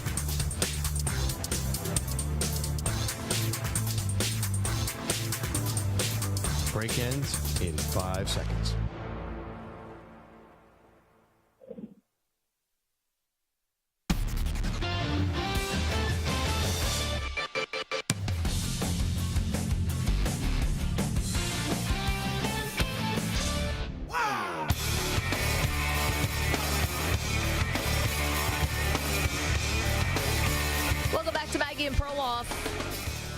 Well, it was exciting. The 149th Kentucky Derby, the Run for the Roses, Perloff. It was an upset. Maj was the winner.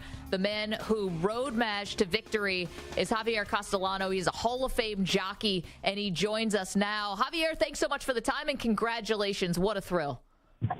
Thank you, guys. Thank you very much for giving me the opportunity to be in your show. The pleasure is all ours, sir. Thank you. So you had raced in this Derby 15 times before Saturday, and you had never won. Were you beginning to think it was never going to happen for you? No, actually, I was thinking very positive this year. Being right so many times, the Kentucky Derby, but my mind was never give up. Always try to reach my goal for many, many years. That's the race. Every jockey in the world, he wants to win the race. That's the most prestigious race. And the one thing it was in my mind, try to be dedicated and try to win the race, the most important race in the world, basically. So, Javier, take us through the race. Was there a certain point where it dawned on you, hey, I can win this thing? Or did you kind of feel confident from the very beginning? I was very confident from the beginning. You can tell the body language about the horse, how they break the horse out of the gate. I didn't rush the horse. It's a big field, 20 horses in the race. And I'm trying to take my time with the horse because my horse is a young horse. He started developing himself. I try to let him grow to the rhythm. And this is a long distance, a mile quarter race. And when you go too fast early, sometimes the horses in the beginning, they get tired. And my style, my horse, he likes to come from behind horse. And that's exactly what it did. It was a fantastic finish. Javier Castellano is the Hall of Fame jockey who rode Madge to the Kentucky Derby Kentucky Derby win on Saturday. Okay, so Javier, the big question is Madge going to run in the Preakness? Of course, everyone wants to know the second jewel of the Triple Crown. What will you have to see from the horse to know that it's in good enough shape to run in the Preakness on May 20th? Well, basically, after the race, he came out really good, the horse. It's in good shape. He ate a lot. It's in great condition. He galloped the horse today and churched it down. He had a lot of energy. He's a very fresh horse. He came out really, really good after the Kentucky Derby, after the race Saturday. It's in really good order. Now he started in training for the next race. It's going to be in 2 weeks, the next 2 Saturday. And I'm looking forward. I think the training, he's very positive. He got good feedback to the horse. And we all stick with the same plan. So he is going to race in the Preakness? Yes, absolutely. Absolutely. Okay. Keep the things crossed, everything going in order. I think that's the plan. We're going to go to the Preakness in the next 2 weeks, and everything looks so far so good. And how is the strategy different at the Preakness compared to the Kentucky Derby with this horse? Well, we don't want to change anything. Basically, we have the better result in the Kentucky Derby. He's that kind of horse. He comes from behind. We don't want to change anything. We want to stick with the same plan. And it's not going to be 20 horses here. It's going to be less horses, of course. And I think it may be, hopefully, the horse comes from behind horse. It's going to be the same thing. Well, exactly what he did in the Kentucky Derby. And we're looking for the better result in the race. We try to win the race. I think the horse is in good order. And we have a good plan. I hope everything works out great. All right, take us back to the weekend. How do you celebrate a Kentucky Derby win? Well, I should be honest with you. We didn't have a time to celebrate because we soon finish the race. We go to the little bit, the ceremony a little bit after the race in the machine. We meet the governor, the Kentucky governor, and we have a great, great time, the short time, basically. And then we're right back. We went to bed like at 1:45 a.m. and then by 6:30 in the morning, jump in the airplane, go back to New York, and we race here in Belmont Park. I think I rode 6 horses the next day, and then Monday, Tuesday, try to put everything together, organize it, try to recover a little bit because it was a long weekend. But we have plenty of time. We try to focus for the Triple Crown race. That's the most important. And I think we focus right now for the Preakness. And 3 weeks more later, we have the Belmont State. That's our plan. We're right now talking with Javier Castellano. He is the Hall of Fame jockey, rode Madge to the Kentucky Derby win on Saturday. It was so exciting, the run for the roses, race for the roses. Okay, so you're going to be racing in the Preakness. But before you can do that, Javier, you're throwing out the first pitch at Yankee Stadium tonight. Is that true? Yeah, I'm looking forward. I'm very excited. That's a dream come true. I just want to let you know I'm from Venezuela. Of course. That's where I grew up, and we are biggest sport in our country, baseball. And that's where I grew up. I was playing a lot when I was a little beginner. I didn't grow up too much. I still too short to be a baseball player. But it's in the blood, and we really like it. And I think a dream come true. Go to the Yankee Stadium and throw the first pitch it's like a win the Kentucky Derby too as well. like your countryman Jose Altuve, right? He's got to be a fan favorite. We should mention Javier does so much charity work in the New York metro area community, and you're going to be visiting with children at SBH Health System before the Preakness. Can you explain how you got involved with that? Well, it's something we always have, put it together. We always try to help the people, we try to help the kids. And yes, we have a plan. We go visit it and try to give it something for those kids that really need a love, a little bit. We need some support, and that's something I would like to do all the time in my life. Try to help the people in charity and try to give it a little bit of feedback for those people that need some support. And I love to do that in my day off. And we have the house too as well in the best stretch in Belmont Park. They have some community. We do charity as well too, and we all looking for support and helping people and try to do the right thing for the people that really need to. It's fantastic. SBH is a safety net hospital in the Bronx that serves one of the most underserved communities in New York City. Javier Castellano. Javier, you mentioned that you are from Venezuela, the trainer of the horse Maj. Gustavo, also from Venezuela. Have you gotten any sense of what the reaction has been like in Venezuela since you won the Kentucky Derby? Huge, very huge. I mean, we had a lot of people, they call us, and all the countries, they celebrate. This is the big races in the world. Basically, we all have a dream to just to participate. Can you imagine just to win the race? And we did it one time years ago, 1971. We won one horse for Kentucky Derby from Venezuela as well. And we still celebrate since 1971. Now, basically, we renew those emotions, and our president, they call us and they congratulated us, and everybody being, absolutely phenomenal, and they've been support us, and they've been really happy to go through those emotions and celebrate. It's a big for our countries as well. Javier, well, congratulations. Say hi to Gleyber Torres for us also when you're at Yankee Stadium tonight. Of course, he's also from Venezuela. Congratulations on the Kentucky Derby. Best of luck in the Preakness, and hope to talk with you again soon. Yes, absolutely. Looking forward. Thank you very much, guy. I appreciate for the opportunity. No, thank you. Have fun at Yankee Stadium. Throw it straight. It's probably more nerve-wracking, I think, to throw out the first pitch than run and be a jockey in the Kentucky Derby, because he knows horses. Well, yeah, except the Kentucky Derby and all those races, when you watch them, to me, it's death-defying to get on one of those horses. You have to really know horses. So because he's out of his comfort zone, the last thing I would want to do is to be in one. I'd much rather throw one into the dirt than try and survive on a horse going 90 miles an hour. No chance. But you know what bummed me out? What's that? So you win the Kentucky Derby, you race the next day in New York. What the? Dude, take a day off. This is the life of a jockey, you know? Oh, my gosh. That is brutal. That's the schedule. Although I don't know if it was actually confirmed yet that Maj was going to run in the Preakness, so I think we might have just broken a little news there. So our thanks to Javier, because I think they were still waiting to see how the horse was going to recover. But you heard from him. Horse was great, ate a lot that night.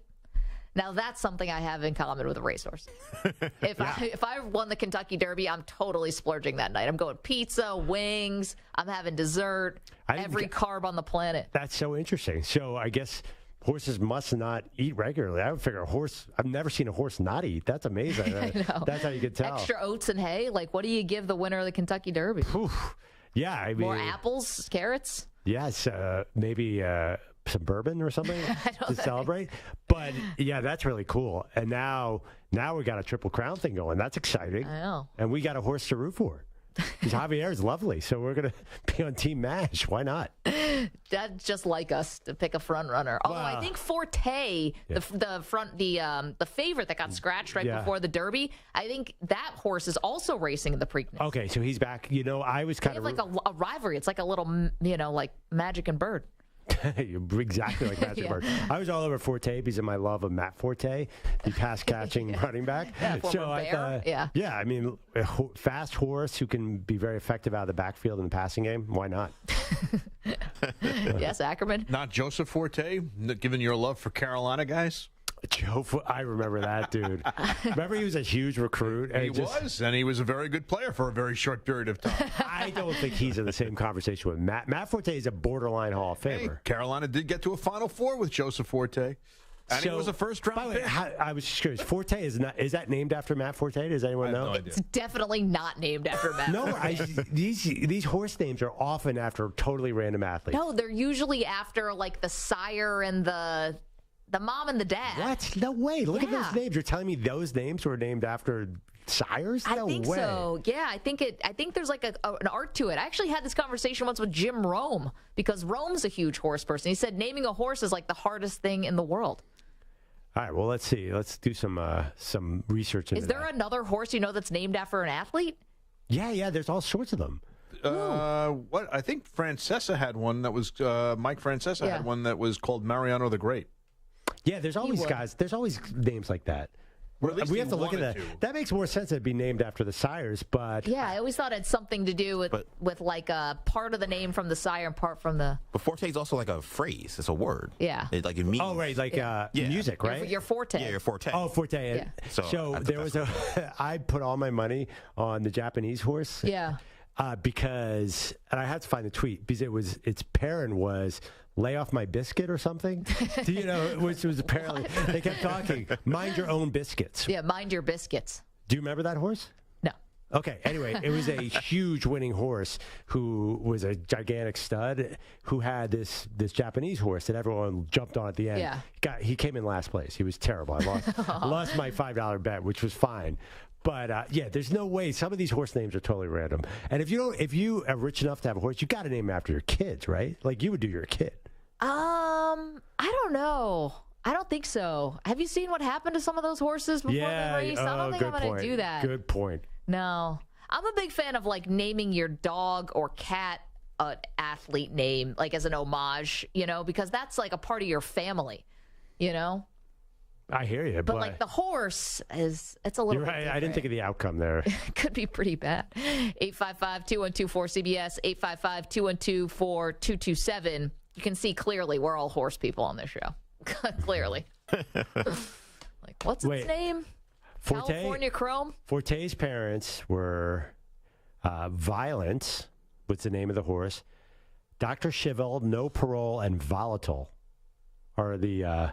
Exactly. Sounds like a metal band. It does sound. The Hall of Fame, I think. Wow, Violence is a crazy name for a horse. Coming up, Michigan coach Jim Harbaugh has advice for every kid in America, and it has nothing to do with football. This one's a doozy from the Michigan football coach. We'll give that to you in just a moment. Don't move. More Maggie and Perloff after this CBS Sports Update with Rich Ackerman.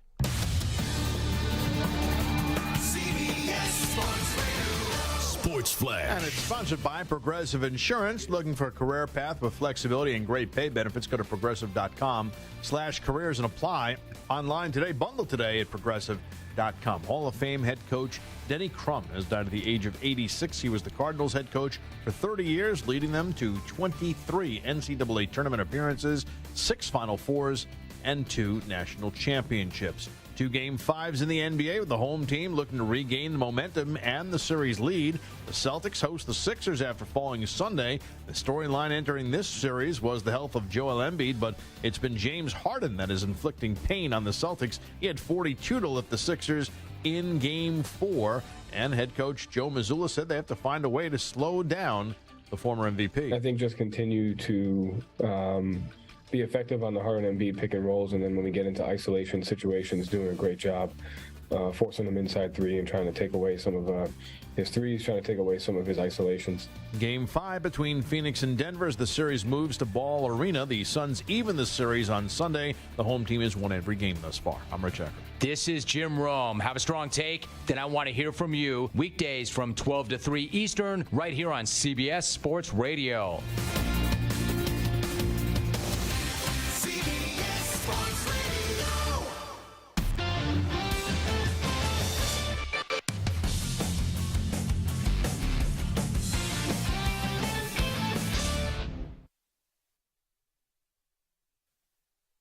You're in a 5-minute break.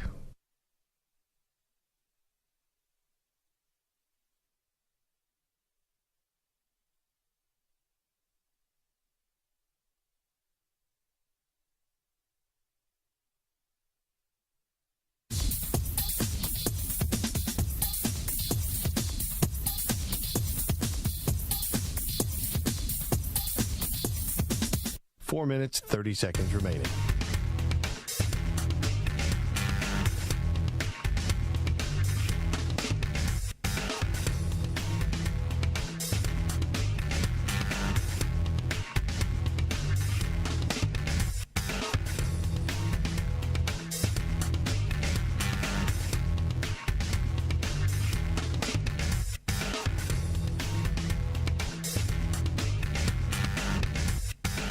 Four minutes remaining.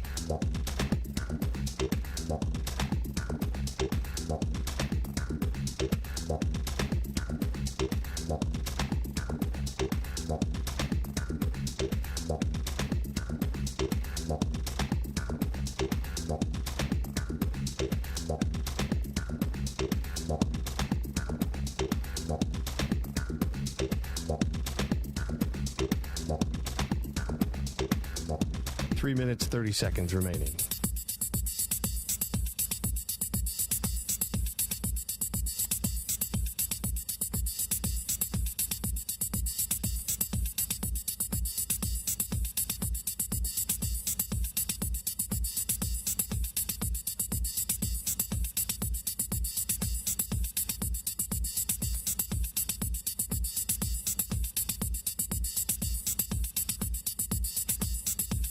Three minutes remaining.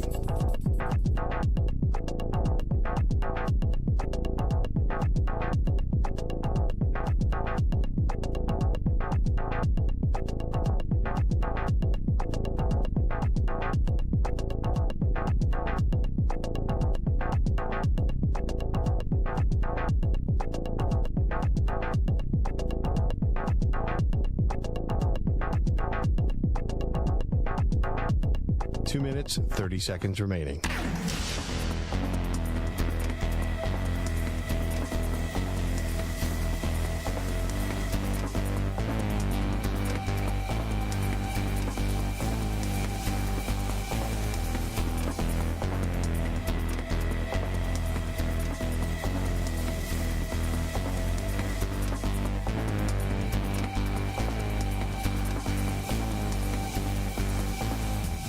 Two minutes remaining.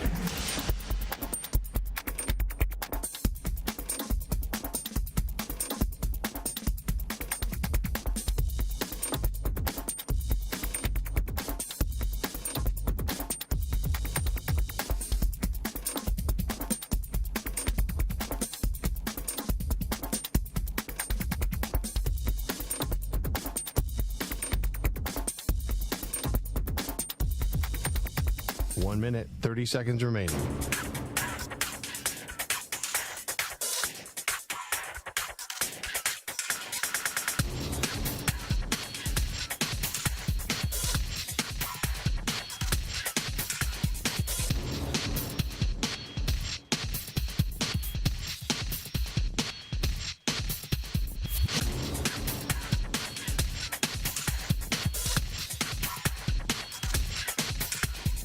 One minute remaining.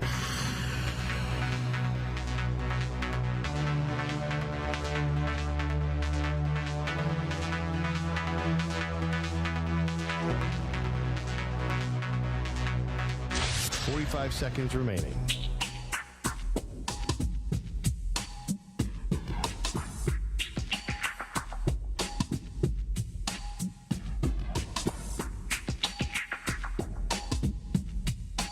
Seconds remaining.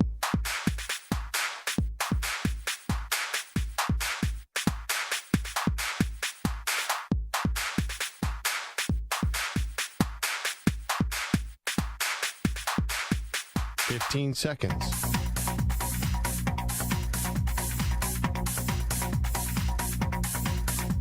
Break ends in 5 seconds.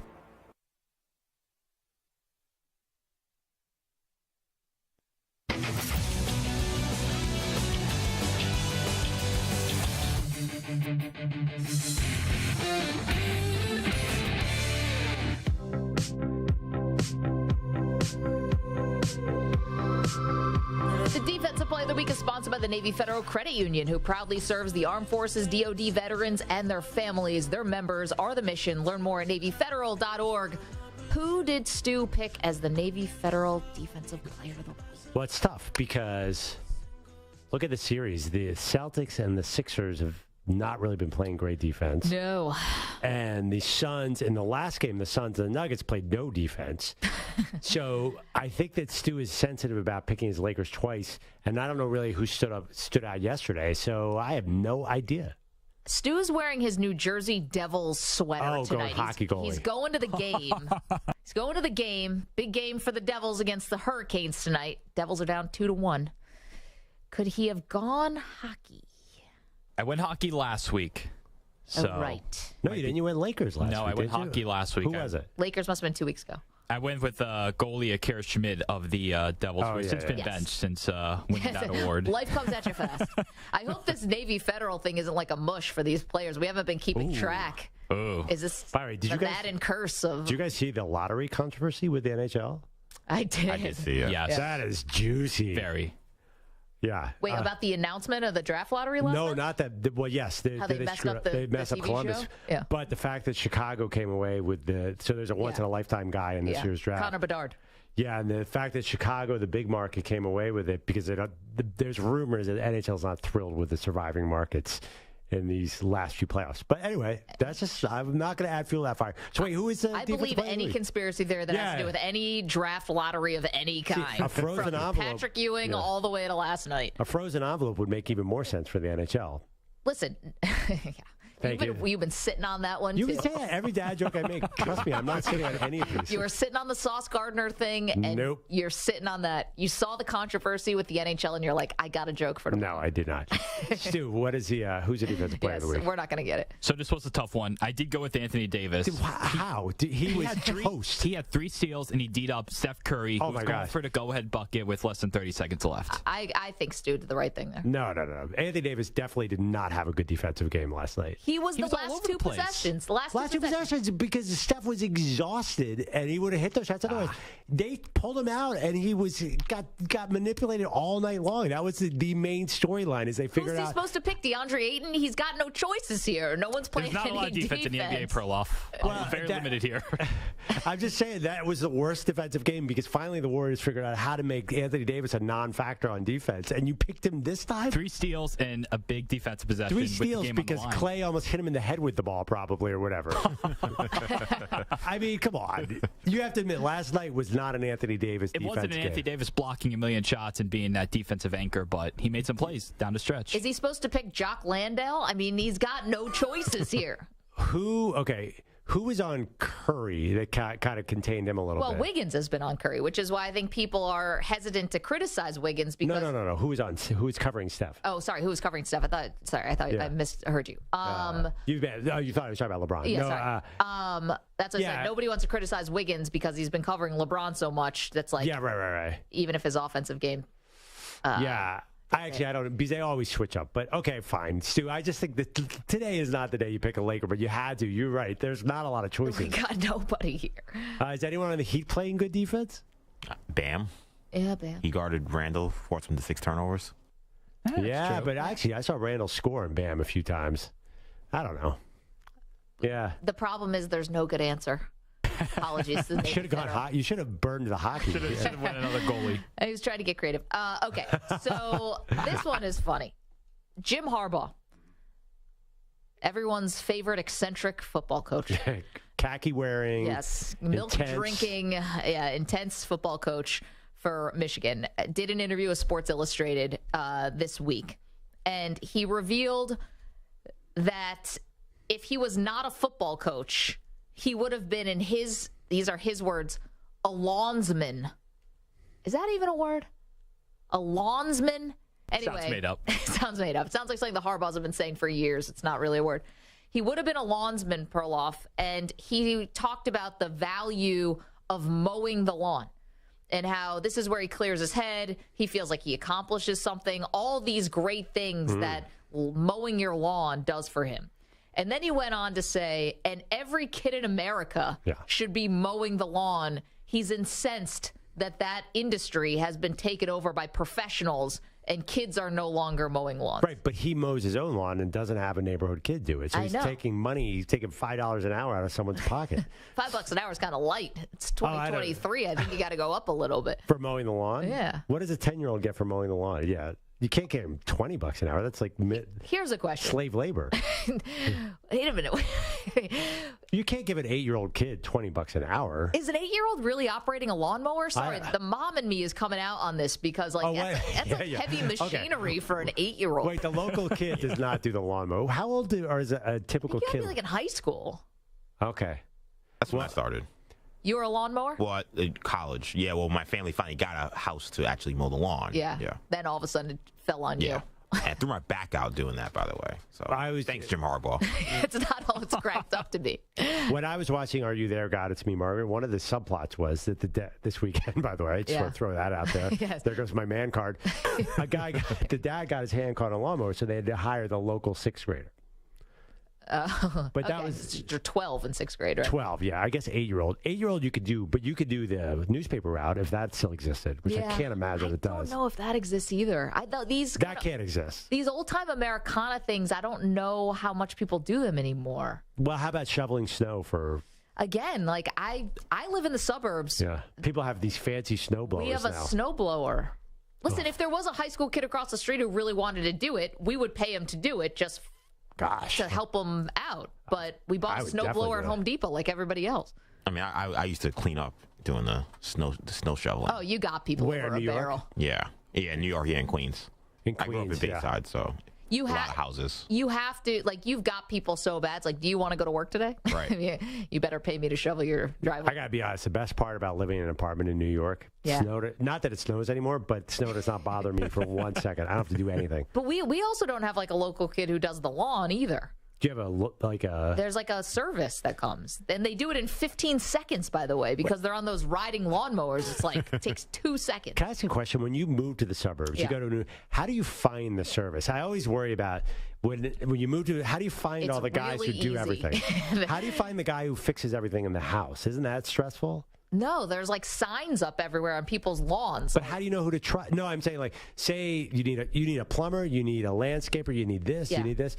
Is it easy to find you? But how do you know that you could trust them? Well, then you got to go online. You got to search, a little bit. You talk to your neighbors. So it's who's easy. Good. It's super easy.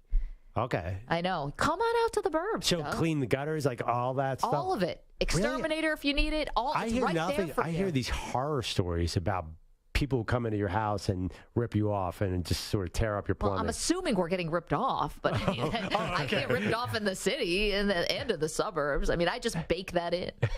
Okay, You good. don't assume you're getting ripped off? I actually don't own anything. I rent. So my landlord pays for all the...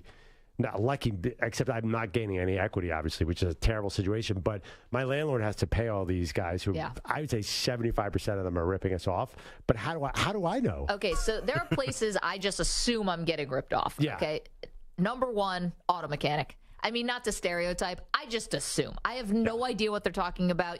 I know nothing about cars. You could be speaking Chinese. I got ripped off so bad by a Brooklyn auto mechanic, so my costs have gone down 200%. Oh, that's cool. Stay with that person. Oh, I am. But now everyone in the neighborhood found out about him, and it's like a 2-week wait to get in there, even with a flat tire. Oh, no. Other places I assume I'm getting ripped off. Anytime I do my entire wedding, I loved those people. They did a great job, but they jack up the price 20% when you put the word wedding in front of anything. Yeah. Same with baby. All that stuff costs way more because it's for babies. Well, yeah, but you're not going to dry cleaner, washing machine, refrigerator. Yeah. That is a prime area to get ripped off. Yeah. We're just a bunch of suckers here on the Maggie and Perloff show. And in America. Glad to have you with us along for the ride. The country was built by charlatans. Are we witnessing the end of the Warriors Dynasty? We'll do that next. Don't move.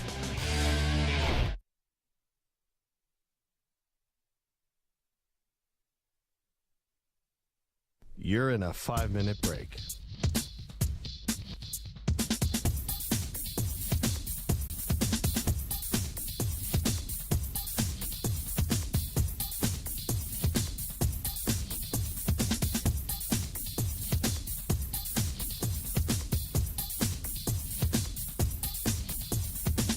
Four minutes, 30 seconds remaining.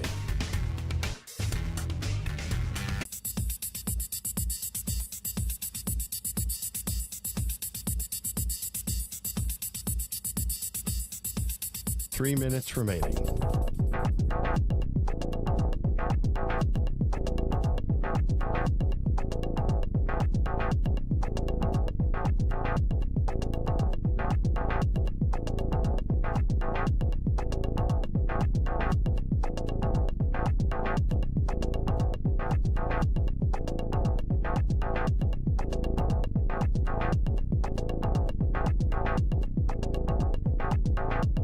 Two minutes, 30 seconds remaining.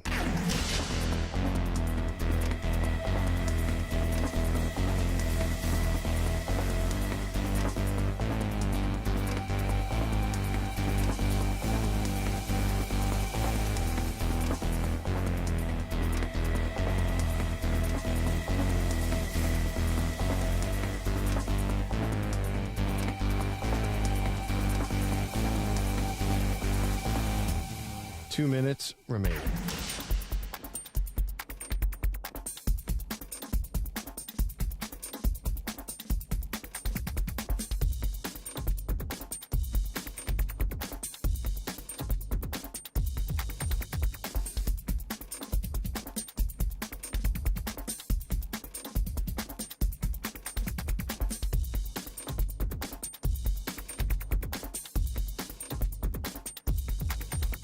One minute, 30 seconds remaining.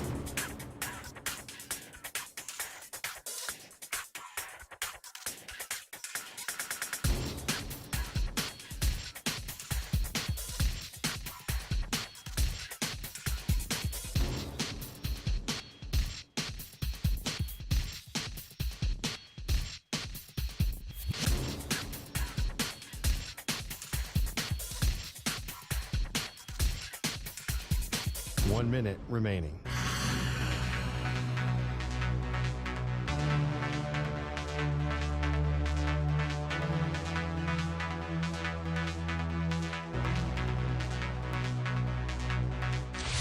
Five seconds remaining.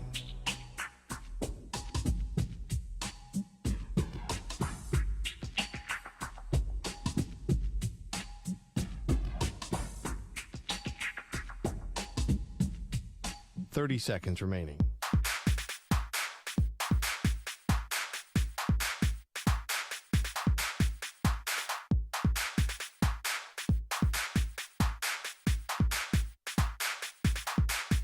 Fifteen seconds.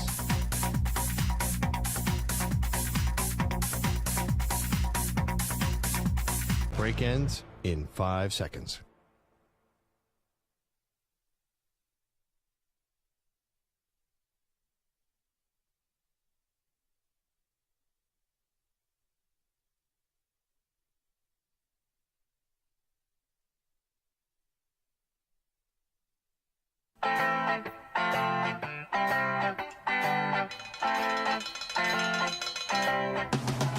Maggie's been on vacation, and do you remember how headphones work, Maggie? I'm just curious here. Not. Are you concussed right now? What just happened?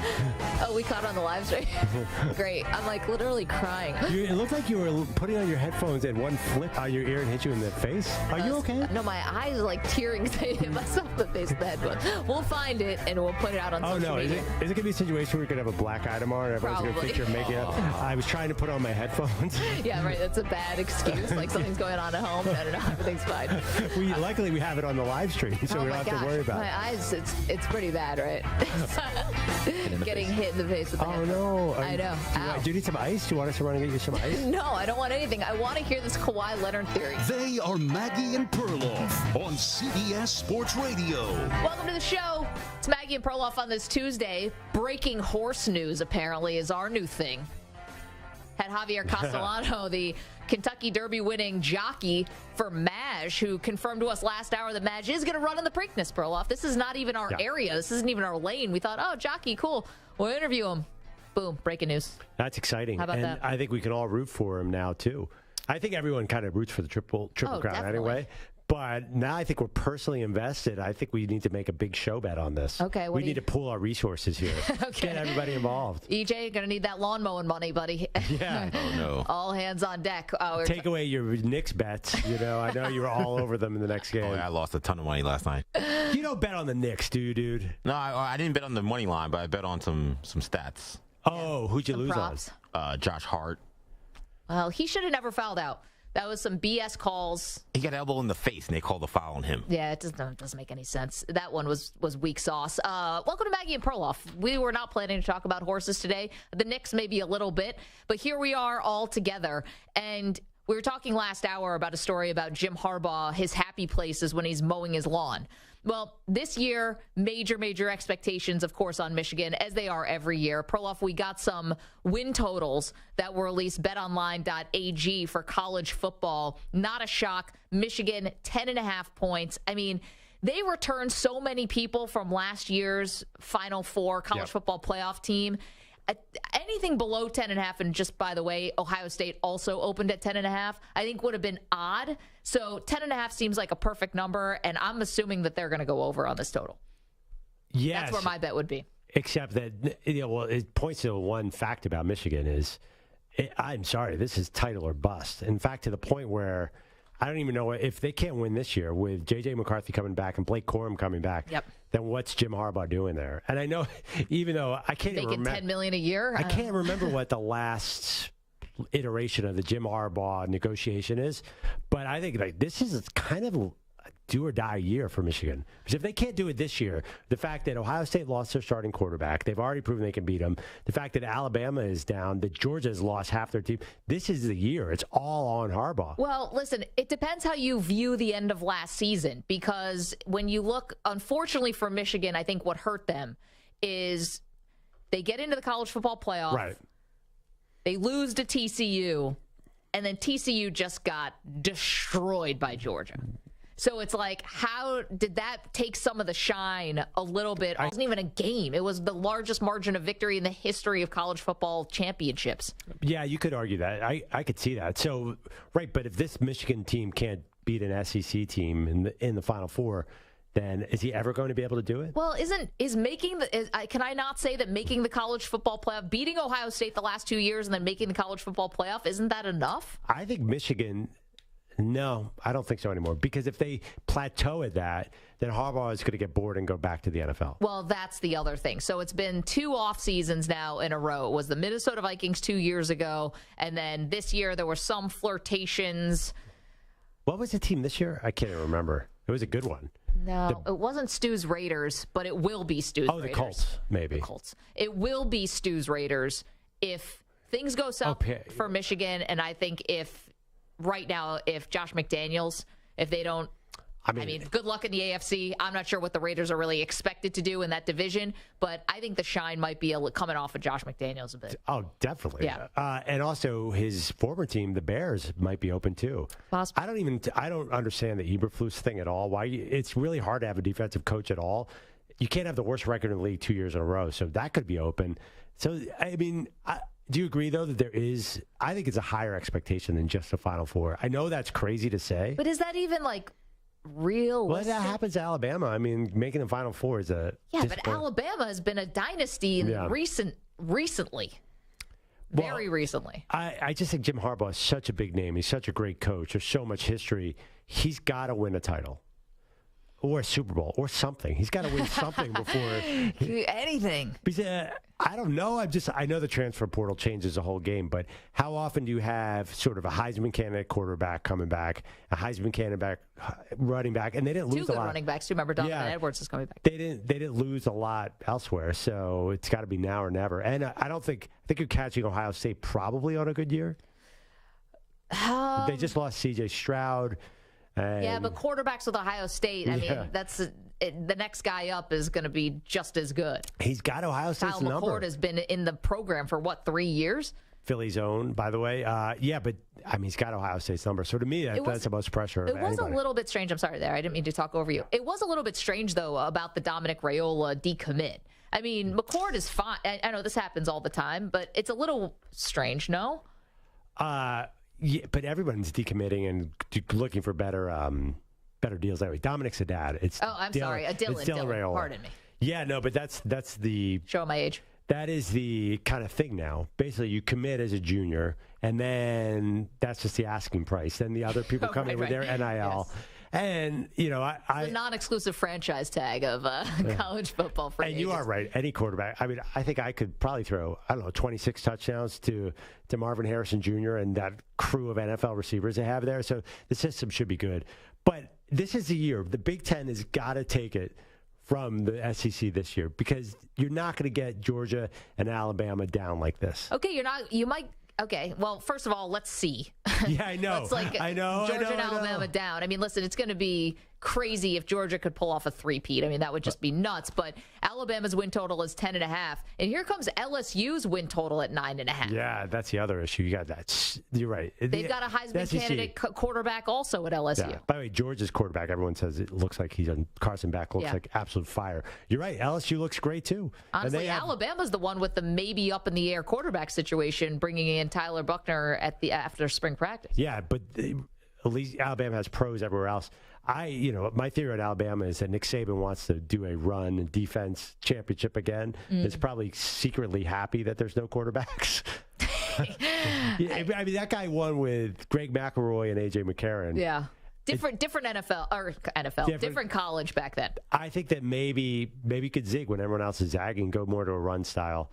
LSU, by the way, remember Harold Perkins, the defensive end, who just cannot be stopped, who's not draft eligible, by the way? He might be the best player in the country. So there's a lot going on here. But here's a problem, though, Maggie. What's that? With the transfer portal, how can you bet these numbers so early? It feels like college football totals are really difficult to bet because we're seeing these teams rebuild on the fly. Like last year, LSU rebuilt on the fly and was much better than we thought. Basically a lot of these teams are going to look different. USC obviously rebuilt on the fly.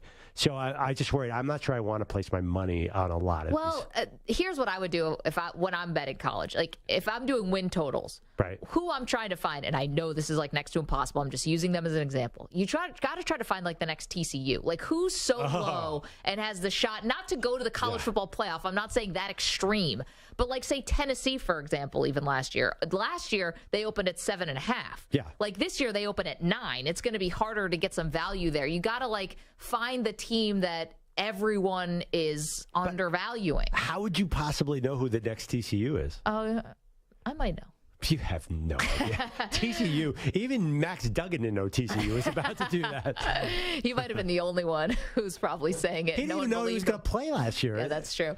855-212-4CBS, 855-212-4227. If you're wondering about Kentucky's win total this year, 6.5.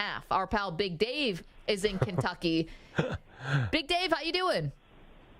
What do you chuckle at, McLovin? 6.5. Oh, come on. That's tough, dude. Wait, who's the quarterback? They got a transfer, right? Good one. Yeah, they did. But listen. Oh, Devin Leary. He's the man. Yeah, he's got potential. Listen, Harbaugh ain't win a crap. Harbaugh peaked last year when he finally beat Ohio State for the first time. No, he beat him 2 times in a row, Dave. He's got 2 in a row now. That's why the Ohio State fans got the pitchforks out for Ryan Day. Man, my bad. Well, you're right about that. Anyway, listen, I got a serious question for y'all. Yeah. Unfootball related. Sure. If the Warriors get blown up, if the team gets blown up once they get eliminated out of this series, which is getting ready to happen, if the team gets blown up, okay, which I think is a possibility, would that be the most impactful blow-up of sports since the 98 Bulls? Ooh. Oh, this is good, Dave. You've given us something to think about. I mean, thank on you, that Dave. point, Hope you're well, pal. Thank you for checking in. On that point, I think the 98 Bulls is the most famous blow-up in the history of sports because, in part, because The Last Dance reminded us of what could have been. Well, but listen, you were losing Phil Jackson no matter what, right? He had said that 10 years, right, is like the max that you can have with a team. Remember that? Phil Jackson was leaving, so I don't think Steve Kerr wants to leave yet. Oh, yeah. Well, so like it was going to start with the coach where he was not coming back. And then Scottie Pippen was not coming back, right, because of the contract stuff? No, I have to rewatch Last Dance. I don't think that's just – if Jordan had come back, Pippen would have come back, wouldn't he? I don't think so. The Phil Jackson part, remember, Jerry Krause had announced that Phil Jackson was not coming back. Right. Phil wanted to come back, but Jerry, I don't think Jerry blew this up. Jerry Krause was the one who kind of told Phil, you're not coming back. I know, but I also thought Phil said there's a certain life that a coach has with a team. And I can't remember if he said it was 8 years or 10 years, but like there is a shelf life where your message gets old. My take from the last dance was that Jerry Krause blew this up. He wanted to start over, and he told everyone to get out of here. That Jordan would have come back another year, Pippen would have come back another year. I think Pippen was so ticked off about the contract thing, and I don't think Krause was budging on that. I mean, listen, Scottie Pippen had to eat that bad he signed that bad contract, the undervalued contract, because he wanted to get his family out of poverty and was undervalued for years. Like, I think he wanted to get paid. You're telling me if Michael Jordan comes back for the 1999 season, Scottie Pippen would not have come back? What was he going to get paid? They would have figured out something. They could have. I know, but okay, but we'll never know. I have no idea, but the way Jordan painted it is Jerry Krause could have had at least one more year of this team. He said that like 5 different ways. He thinks so, but like we're only getting Jordan's point of view on this. Well, Scottie Pippen doesn't say in the doc that he would have come back, does he? I don't remember, but I don't think so. Well, regardless of this, to Dave's point, they definitely lost Michael Jordan. They definitely lost Scottie Pippen. They definitely lost Phil Jackson. Yeah, and so to me, the Warriors can hold a candle to that. As far as breakups. Yeah, as far as breakups. Steph will probably stay, and then Clay will probably stay one more year, and Draymond could leave this year. Even so that I don't. For me, it's not as big a deal. Well, here's a question, and I'm being accused in the chat of cutting Dave off. Dave, if I cut you off, I apologize. You did not. I hope I didn't. I would not ever want to cut off the Warden. But anyway, here's the thing. Pippen was still a good player, and obviously Jordan did have more in the tank. So do we think that Klay Thompson, let's just say they blow up the core. Do we think that Klay Thompson and Draymond Green can go to another organization and have success? No. Right. Like, do you still think that they would be like elite players or difference maker players on a different roster? I think at the time, everyone thought that Scottie and Michael still would have been difference maker players. And Phil Jackson obviously was still an elite coach because he coached the Lakers after that to titles. Right. But here's the thing, though. The difference, though, the Bulls just won the title. Yeah. We're talking about a scenario where the Warriors go out in the second round. Yeah, but they're 1 year removed from a title. It's not like they're so past their prime. To me, it was a much different kind of title. Like, the Bulls were easily would have won. Here's the question. Is there anyone else? Let's talk about anyone else besides the Bulls. I'm just wondering, how did the Cowboys' big three end up? I know Troy had concussions and had to step away. I was thinking about, though, just the idea with Jimmy Johnson leaving because him and Jerry couldn't get along. Yeah, but they won another title after that. With Barry Switzer, I know, but people don't generally give Barry Switzer a lot of credit for that title. Great teams. He was a great college coach, obviously. Yeah, great teams that were broken up sort of in their prime. Kobe and Shaq. Kobe and Shaq could have still won together. They just couldn't stand each other. Yes. And that had a big implication because Shaq went immediately to Miami and won with Dwayne Wade. Yes. And then Kobe needed Pau Gasol to win 2 more in L.A. But that was, okay, but there's only 2 there. Does that make it a little bit less? I mean, 2, but they're an iconic duo. They might be... Yeah, they definitely they're up there as like one of the greatest duos of all time. Shaq was getting larger at that point. Still one of Miami. Slowing down a little bit. Have you ever seen the breakup of there's a documentary, 30 for 30, on the breakup of the really good Penny Hardaway Magic team? Oh, I loved that one. Yeah. That was a team that was... so there's all sorts of probably historical teams. That was Shaq, too. That didn't reach the top that could have... Well, we'll have to spend some time on the break looking through that. Oh, great all-time breakup teams. What do you got, EJ? I mean, the 80s Mets.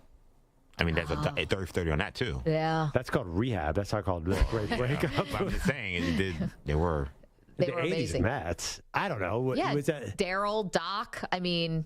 Did those guys stick around for a while and just sort of slowly decline, or did they all break up? They lost in 88 when they should have obliterated the Dodgers or Hershiser, through that gem. And then it was essentially the decline was pretty quick. It wasn't like they were competing. Well, Doc's decline was very quick, and then he had to come back with the Yankees. But I think it's you have to look at it like a 1 year thing where the front office stepped in and broke them up to be compared to it. To me, that's regardless of the players themselves could be part of the blow up, like Kobe and Shaq. Yeah, all right, because they just couldn't get along. But here's the thing with that 90s Bulls team, and I was a big fan then. Like, the fact they were the Beatles of the NBA. So it was like the Beatles breaking up, and the Warriors are not like that. The current Warriors are, I know they won last year, but they're not the rock stars of the NBA that they used to be. You just reminded me of something. The Heatles. I was thinking about them too. Well, when you said the Beatles, it just reminded me. LeBron, Bosh, and Wade. I mean, LeBron left to go to Cleveland. That wasn't the front office, obviously. That was LeBron leaving, but they had gone to 4 straight finals. They could have gone to another finals. You didn't get the sense that they were a team on the descent? Dwayne Wade said he was shocked when he found out. I think Pat Riley was shocked too. I don't think they believed that LeBron was leaving. Yeah. It's different though because they again weren't on top when they left. It's way different than the Bulls. They just won the title. No, they lost. Yeah. They lost, won, lost. I forgot. Yeah, and they were something was going wrong there. They didn't feel like they were on pressure. The fact they got to 4 straight finals. Wade was maybe getting a little older. Is that probably? Wade was getting a little older. Yeah, that's a thing. The Bulls still had a definite title in them next year. I don't know that you could say it. The Heat's good. They're better than this Warriors team. It's called getting old. It happens. I know, but Steph doesn't look like he's getting old. Right, but I think what Dave was asking is this a situation where the front office is going to come in and blow up a championship core? And I don't think anyone's going to see it like that. They can't get out of this series. And you think they deserve to have it be blown up? Yeah, because where are they going? Like, what? Well, if Jordan Poole started playing like last year, then maybe they'd be better. Yeah. And it's not just on Poole. I'm not just bringing it to him. But my point is Klay Thompson is definitely not going to get any younger. Draymond's not going to get any younger. And those young guys, if they're not good. So it doesn't feel like the Warriors are an easy championship. Unlike the Bulls definitely would have won the next year because the NBA was way down in the late 90s, Maggie. I was a huge fan. Yeah. I think the Spurs won the next title over the Knicks. Yeah. Yeah, 1999. Yeah, that was the Knicks as an 8 seed in a lockout shortened season. The Bulls would have rolled that year. That was an easy title. 855-212-4CBS, 855-212-4227. You've got someone maybe we missed. Team that got broken up where the repercussions were felt all throughout the sport. Let us know. Of course, you can watch the show, youtube.com/CBS Sports Radio. You can listen to us across the country on CBS Sports Radio. If you miss the show, fear not. You can always download the Maggie and Perloff podcast. Got some numbers back. Really, really encouraged. Thank you guys so much for downloading. We appreciate it. By the way, if you are watching on YouTube, I'm just going to beg you now. I've got to beg you. Please hit subscribe. You'd be doing it for a great cause. No, not charity. The Carson Wentz poster behind Perloff is going to get destroyed. Yeah. Now, everyone's been really doing their part, but we need more. We need 1,000 new subscribers by the end of the NBA Finals, and that Carson Wentz poster gets destroyed live on our show. And we're getting closer, but we need your help. Every subscribe matters. Poor Carson Wentz. I think I'm making Carson Wentz a sympathetic figure out of this because you guys want to see him viciously destroyed in poster form. No. This thing's got to go. 855-212-4CBS. Don't move. Coming up, another betting scandal in college sports. We've got the details for you next. It's Maggie and Perloff, CBS Sports Radio. You're in a 5-minute break.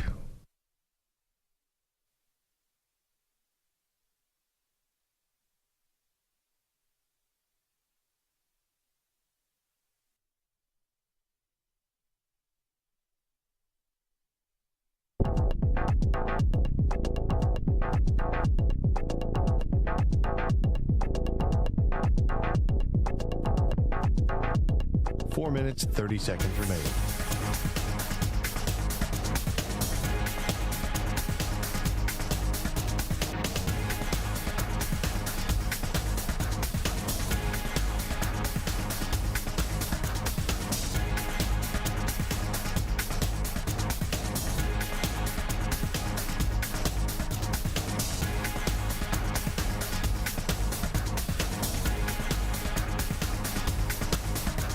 Four minutes remaining.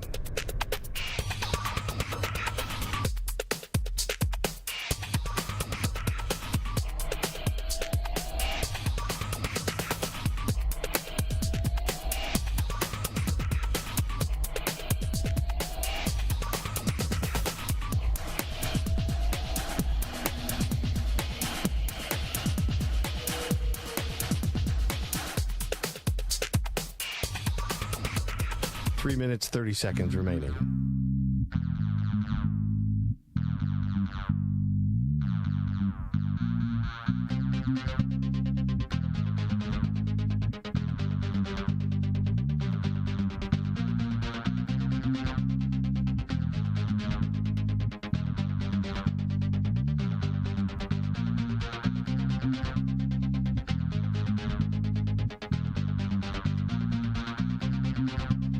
Three minutes remaining.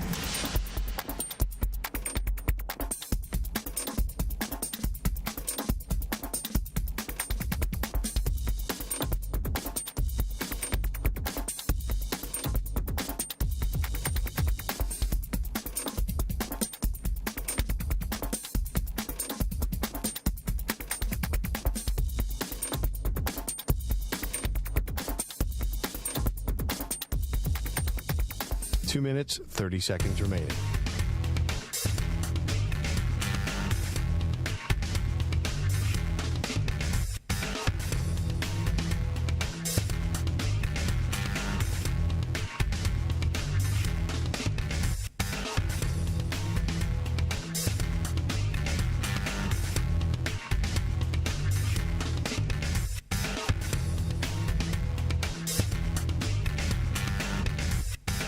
Two minutes remaining.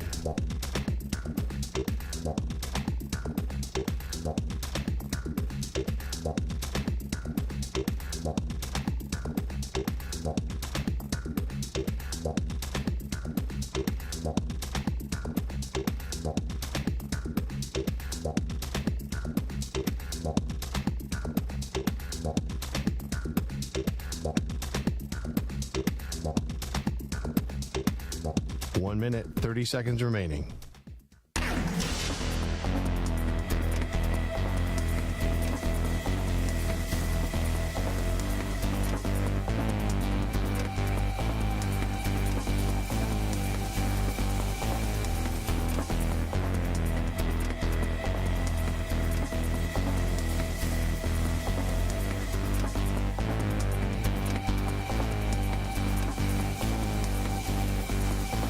Minute remaining.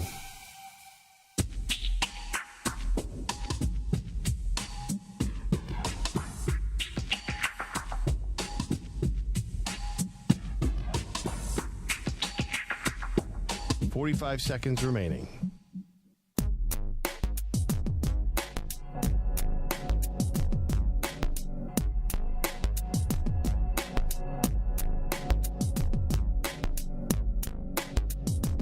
Seconds remaining.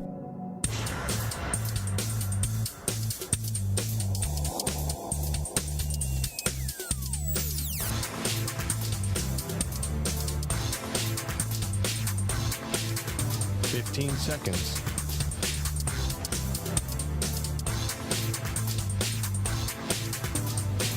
Break ends in 5 seconds.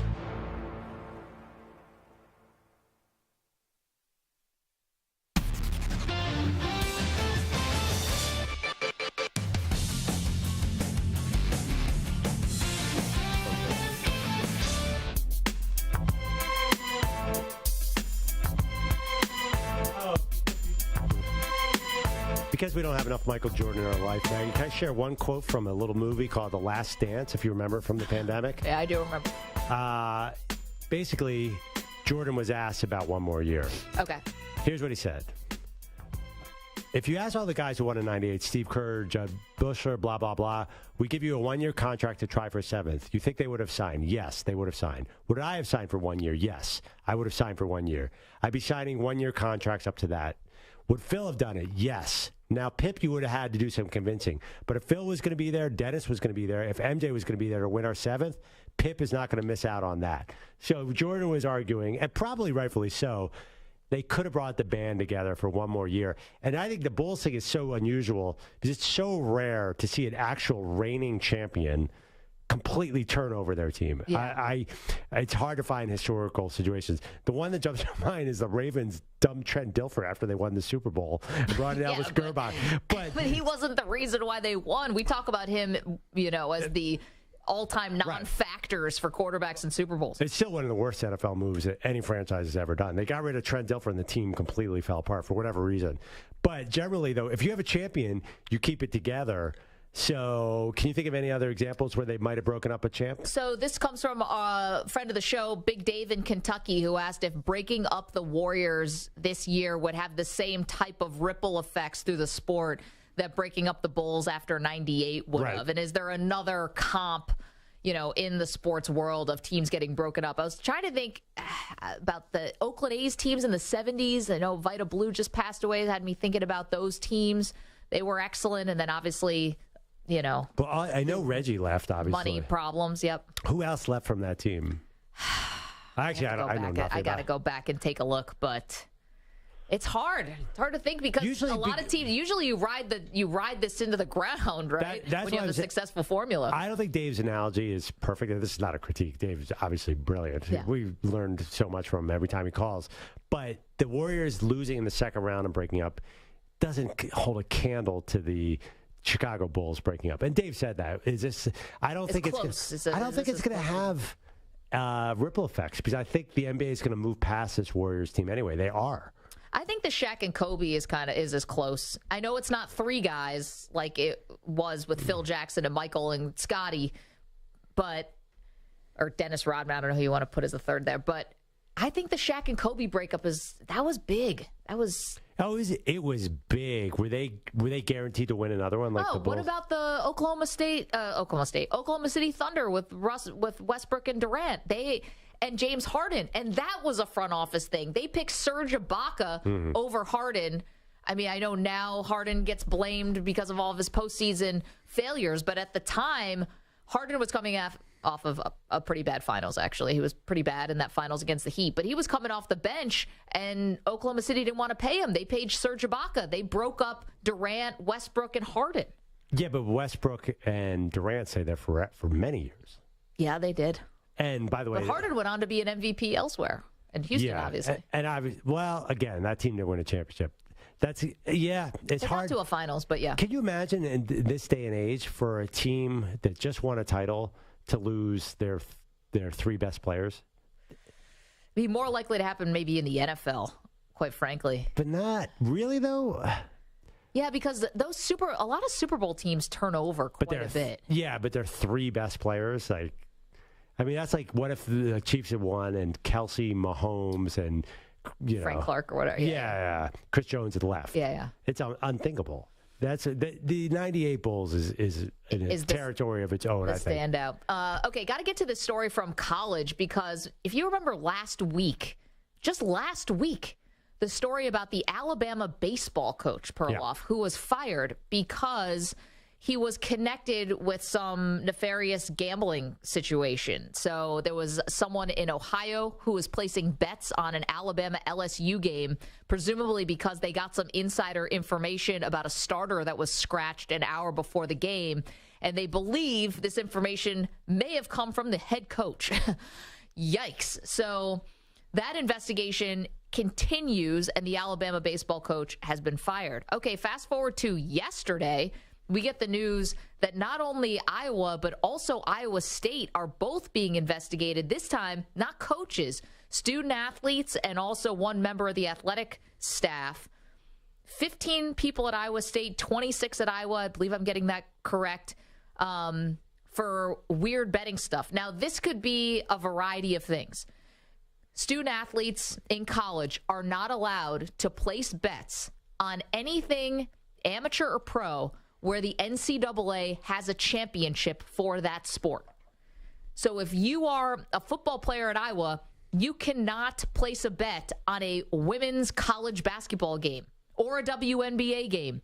Anything that the NCAA has a championship, you cannot bet on.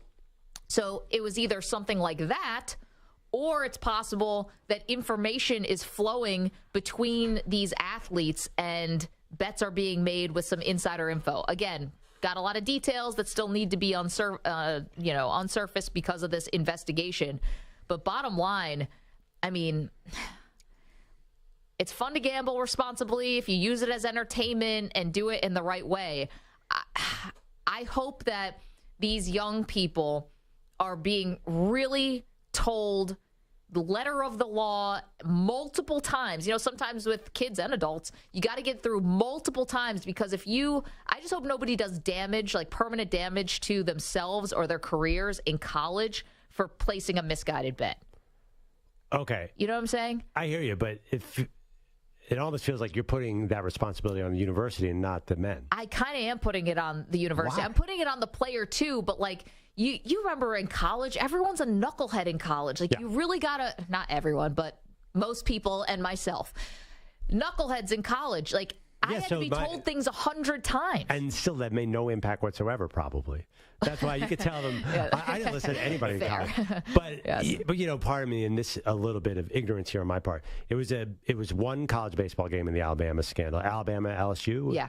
How much, and there were large bets placed. It just feels like this is not. Money line bets. It's not the beginning of the end. How much money can you bet on college baseball? To me, is barely above a club sport. I'm sorry. Are we putting real major money into college baseball? Well, but here's the thing. You know how this goes sometimes, where, first of all, if you're in college, you might not have a lot of money to be gambling away, And so if it's someone outside of college, whatever, but for these student athletes, like, this thing can snowball. And even if it's not a lot of amount, like. Well, this was a coach, but yeah. Yes, it can all of a sudden, this has happened to a lot of people we know, unfortunately. You start betting and it's a little bit and it's a little bit, and all of a sudden it starts adding up. Oh, right. But I'm not talking about that issue of gambling addiction. I'm talking about fixing games. Oh. Right. I think what's the downside? If I'm organizing this whole thing, this whole mess, this whole gambling thing, Vegas cannot have a lot of vulnerability to college baseball. Yeah. And to different college sports. Maybe college football because there's so much money coming in. Yeah. But you can't really get washed over an Alabama LSU baseball game, right? So what's the downside? Well, here's the thing. Because sports betting has become so ubiquitous around our culture now in our society, you have to have these these like security measures in place. Yeah. So like they're doing their job, and you have to call it out when you see it, even if the amounts aren't enough to like ruin the sports book in Vegas. Right. No, but I think the Vegas has to be realistic about college kids, that they are not going to have full integrity on this subject. I just don't think it's going to happen. So I think they got to be really careful about, there's a lot of bets you can't make huge bets on. Like, I would limit the amount of money you can bet on a college baseball game if I was running this. Don't you think? Because it's so. Those kind of minor college sports are so vulnerable. Yeah, no, they are vulnerable. That's much more so. I think, and maybe I'm totally much more so than an NFL game or something. Yeah, I mean, it's got to be hard to get at that. I mean, well, here's the thing, though. This was an extreme example, but the Donaghy scandal. I mean, that was a lot of money. Yeah. That was a professional league, and it was definitely. Enough money was moving around that it impacted the sports books. We watched the documentary. Yep. I mean, the FBI was all over that, too. It became super obvious what was going on. Yes, it was. So, there's another argument to make it legal, because that way you can monitor it. Which they are. I mean, look what happened in the NFL. Jameson Williams is going to miss the first 6 games of the season this year for the Lions. I know. I think there's two different issues here. What you were saying about having young people betting is slightly dangerous because of gambling addiction, but I don't know. The Alabama baseball story, it just cracked me up. I'm like, you can really like Vegas can't be that vulnerable to a random college baseball game. And did they see immediately when a huge They did. And they immediately took it off the board. Yeah, exactly. And the coach was fired, I think, 2 days later. Right. That's it seems so obvious. Now, I recently watched the Arizona State point shaving scandal documentary on Netflix. How is it? Oh, obvious. No. See, it was much more juicy. It's much more movie-worthy before it became legal, because they had no idea what was going on. But there was an Arizona State game. This is 1984. An Arizona State versus maybe USC game, and the spread started at 12. And they had this guy point shaving, and everybody found out about it. So the FBI guy said, all of a sudden, one weekend in Vegas, 1 million kids wearing Arizona State sweatshirts were putting bets on this one team. Geez. Spread went from 12 to 2 in a matter of 10 hours. And the FBI is like, oh, God, this is so obvious. So, yeah, I do think that the monitoring of it helps. I'm dying to know what happened with Iowa State, because then you're getting into big football schools, too. Well, I would love to know what was the nature of it. Yeah. Was it student athletes who were placing bets that they shouldn't have been placing, or was it student athletes trafficking in information and then placing bets they shouldn't have? Yeah. Because one's very different than the other, in my opinion. Not that I think you could bet on. You definitely could bet on Ivy League football. I got all the information about the team. I know exactly. I mean, they were my friends. I knew who was going out the night before when they shouldn't have been. So if who's out at 4 a.m. and place your bet on? Yeah, Dartmouth versus Yale. Cornell. Yeah. They definitely put a cap on that. Yeah, they do, but people bet on that stuff all the time. Actually, and come to think of it, I did know those guys, and there was no really.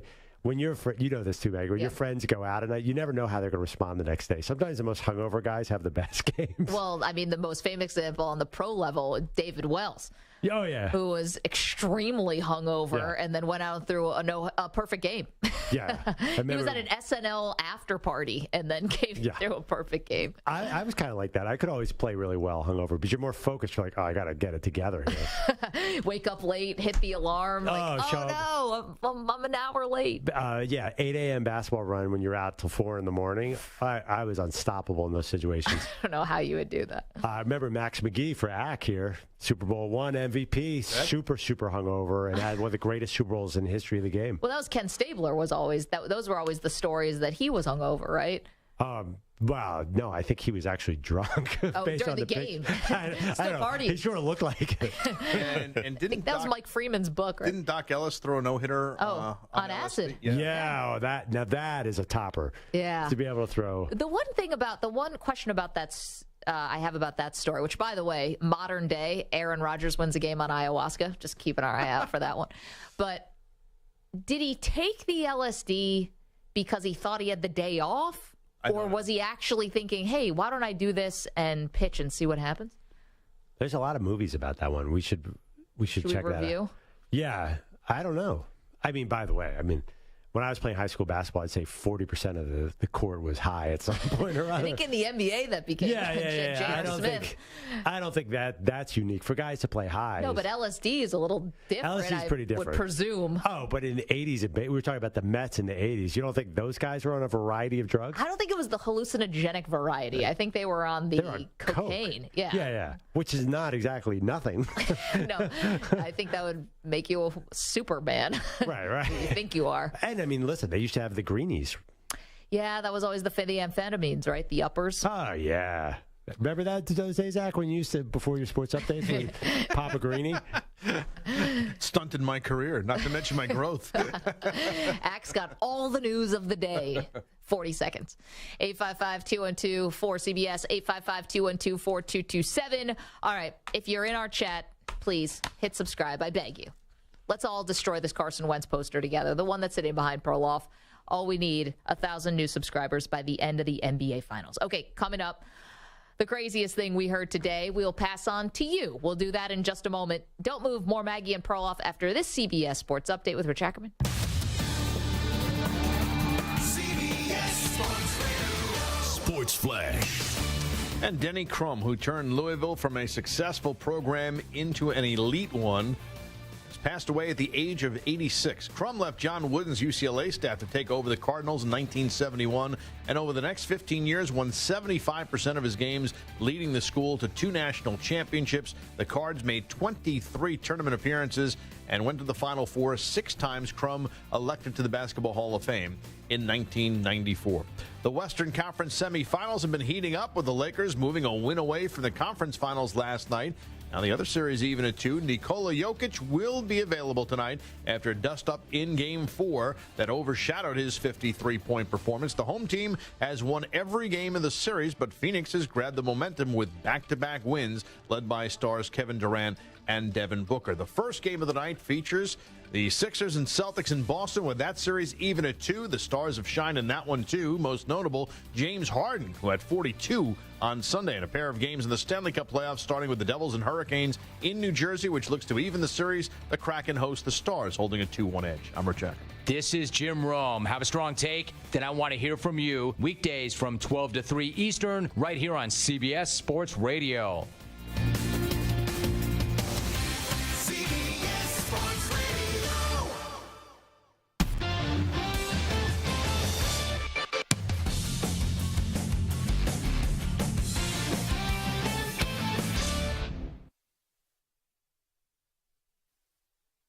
You're in a 5-minute break.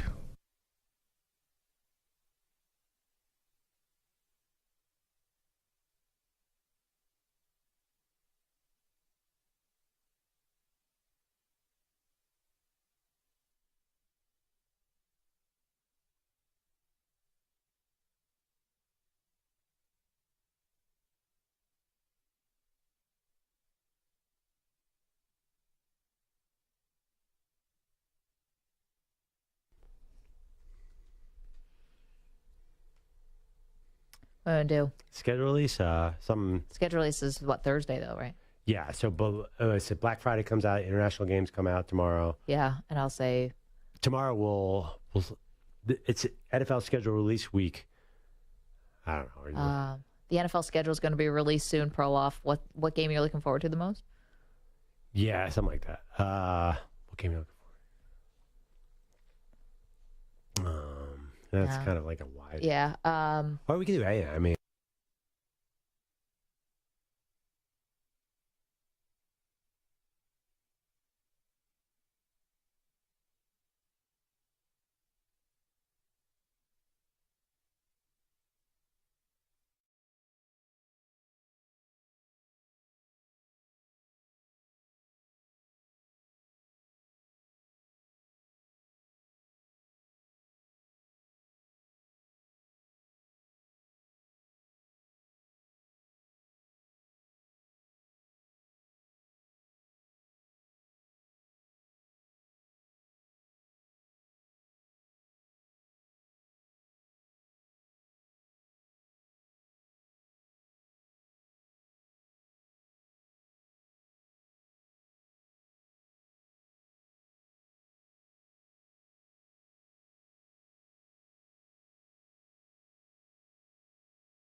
Minutes remaining.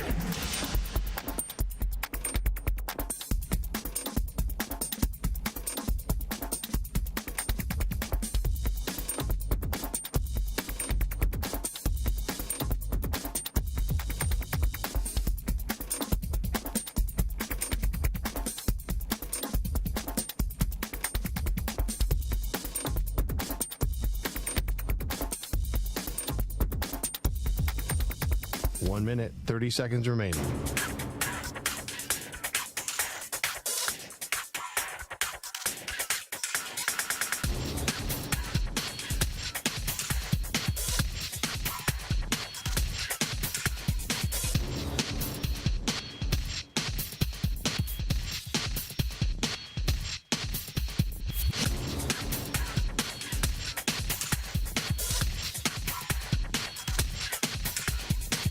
Minute remaining.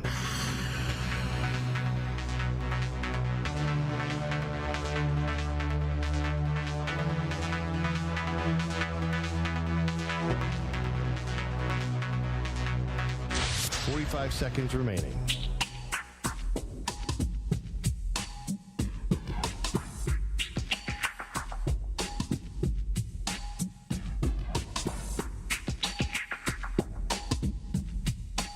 Seconds remaining.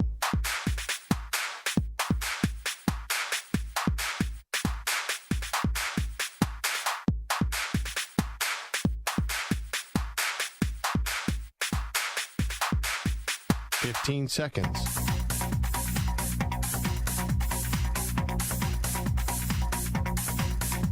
Break ends in 5 seconds.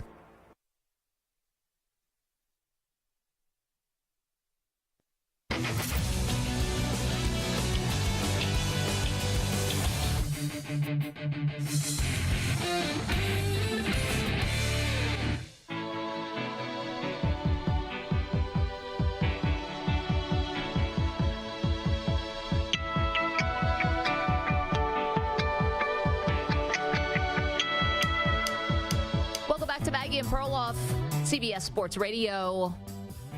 Today's been a fantastic day. Kenny the Jet Smith stopped by. If you want to watch that interview or listen to it, you can always download the Maggie and Perloff podcast wherever you get your podcasts, or the entire interview is up on YouTube, including the things he was taught by Michael Jordan, things he was taught by Charles Barkley. Kenny was great. Such a cool dude. Yeah, always. I mean, obviously, he's, dating a 39-year-old Instagram model, living his best life. Didn't see that part of Kenny's game coming, but congrats, because clearly the guy is very skilled in all areas. Okay.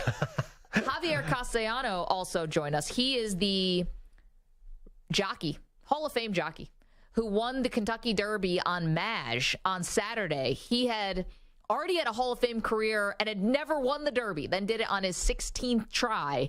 So little did we know when Javier was gracious enough to join us as he's throwing out the first pitch at Yankee Stadium tonight and also doing some excellent things for charity in a hospital in the Harlem. Broke a little news on our show. It's our Casamigos shot of the day.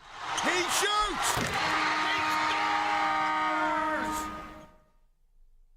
He had a lot of energy. He's very fresh horse. He come out really, really good after the Kentucky Derby, after that race Saturday. It's in really good order. Now he started in training for the next race. It's going to be in 2 weeks, the next 2 Saturday. And I'm looking forward. I think in the training, he's very positive. He got good feedback to the horse. And we all stick with the same plan. So he is going to race in the Preakness? Yes, absolutely. Absolutely. Okay. Keep the things crossed, everything go in order. I think that's the plan. We're going to go to the Preakness in the next 2 weeks, and everything looks so far so good. And that's the shot of the day is brought to you by Casamigos Tequila. Casamigos is brought to you by those who drink it. We're not known for breaking horse racing news around here, but this show has many talents. Yeah, no, that's exciting. I'm a MASH fan. We all are now. Okay, we've got some exciting things about the schedule release in the NFL. By the way, we're going to know everything before surprised. The actual release. There's a lot of NFL reporters out there who are hinting on social media that they already know, and I assume they do. That's like a humble brag. No, I mean, listen, obviously, there's a lot of moving parts here. This schedule has to be out to the hundreds of different people already. Yeah, this one's going to be hard to keep in-house. However, the big ones that we're going to find out about tomorrow are what?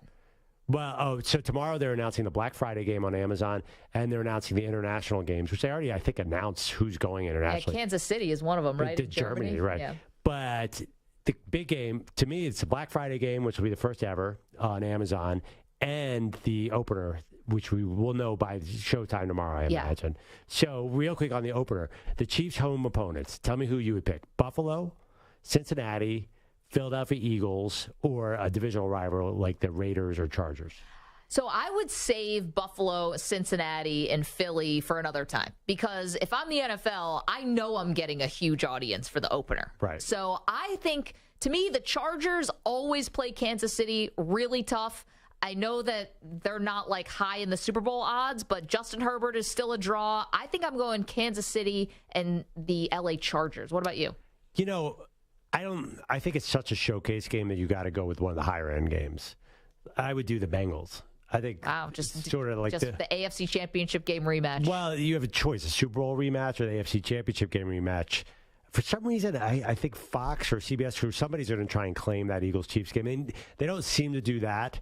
But I don't want to see. I've seen the Chargers and the Chiefs play. I feel like Joe Burrow and Patrick Mahomes sort of a passing the torch, the 1A and 1B quarterback in the NFL. To me, that's a little better. What about a Sean Payton now taking over Denver Broncos? I think Denver doesn't get it. No. They've lost our trust. The NFL the NFL put them week 1. They were in the Monday night game against Seattle. And week 2, I mean, remember that Colts game that was on primetime that we had to watch with the Broncos? All right. The Amazon Black Friday game. Now, I don't know because for some reason I'm picturing the Steelers in this game. I just can't get it past my mind. Oh, interesting. No. I think this one is where Amazon tries to go really big. And this is where they try to get Cowboys-Eagles. This is where they want... What's that, EJ? I was thinking on Black Friday, so moving them off Thanksgiving. Are they already playing on Thanksgiving? No. That's good. Right. I can't do that. What am I talking about? Dallas is playing on Thanksgiving.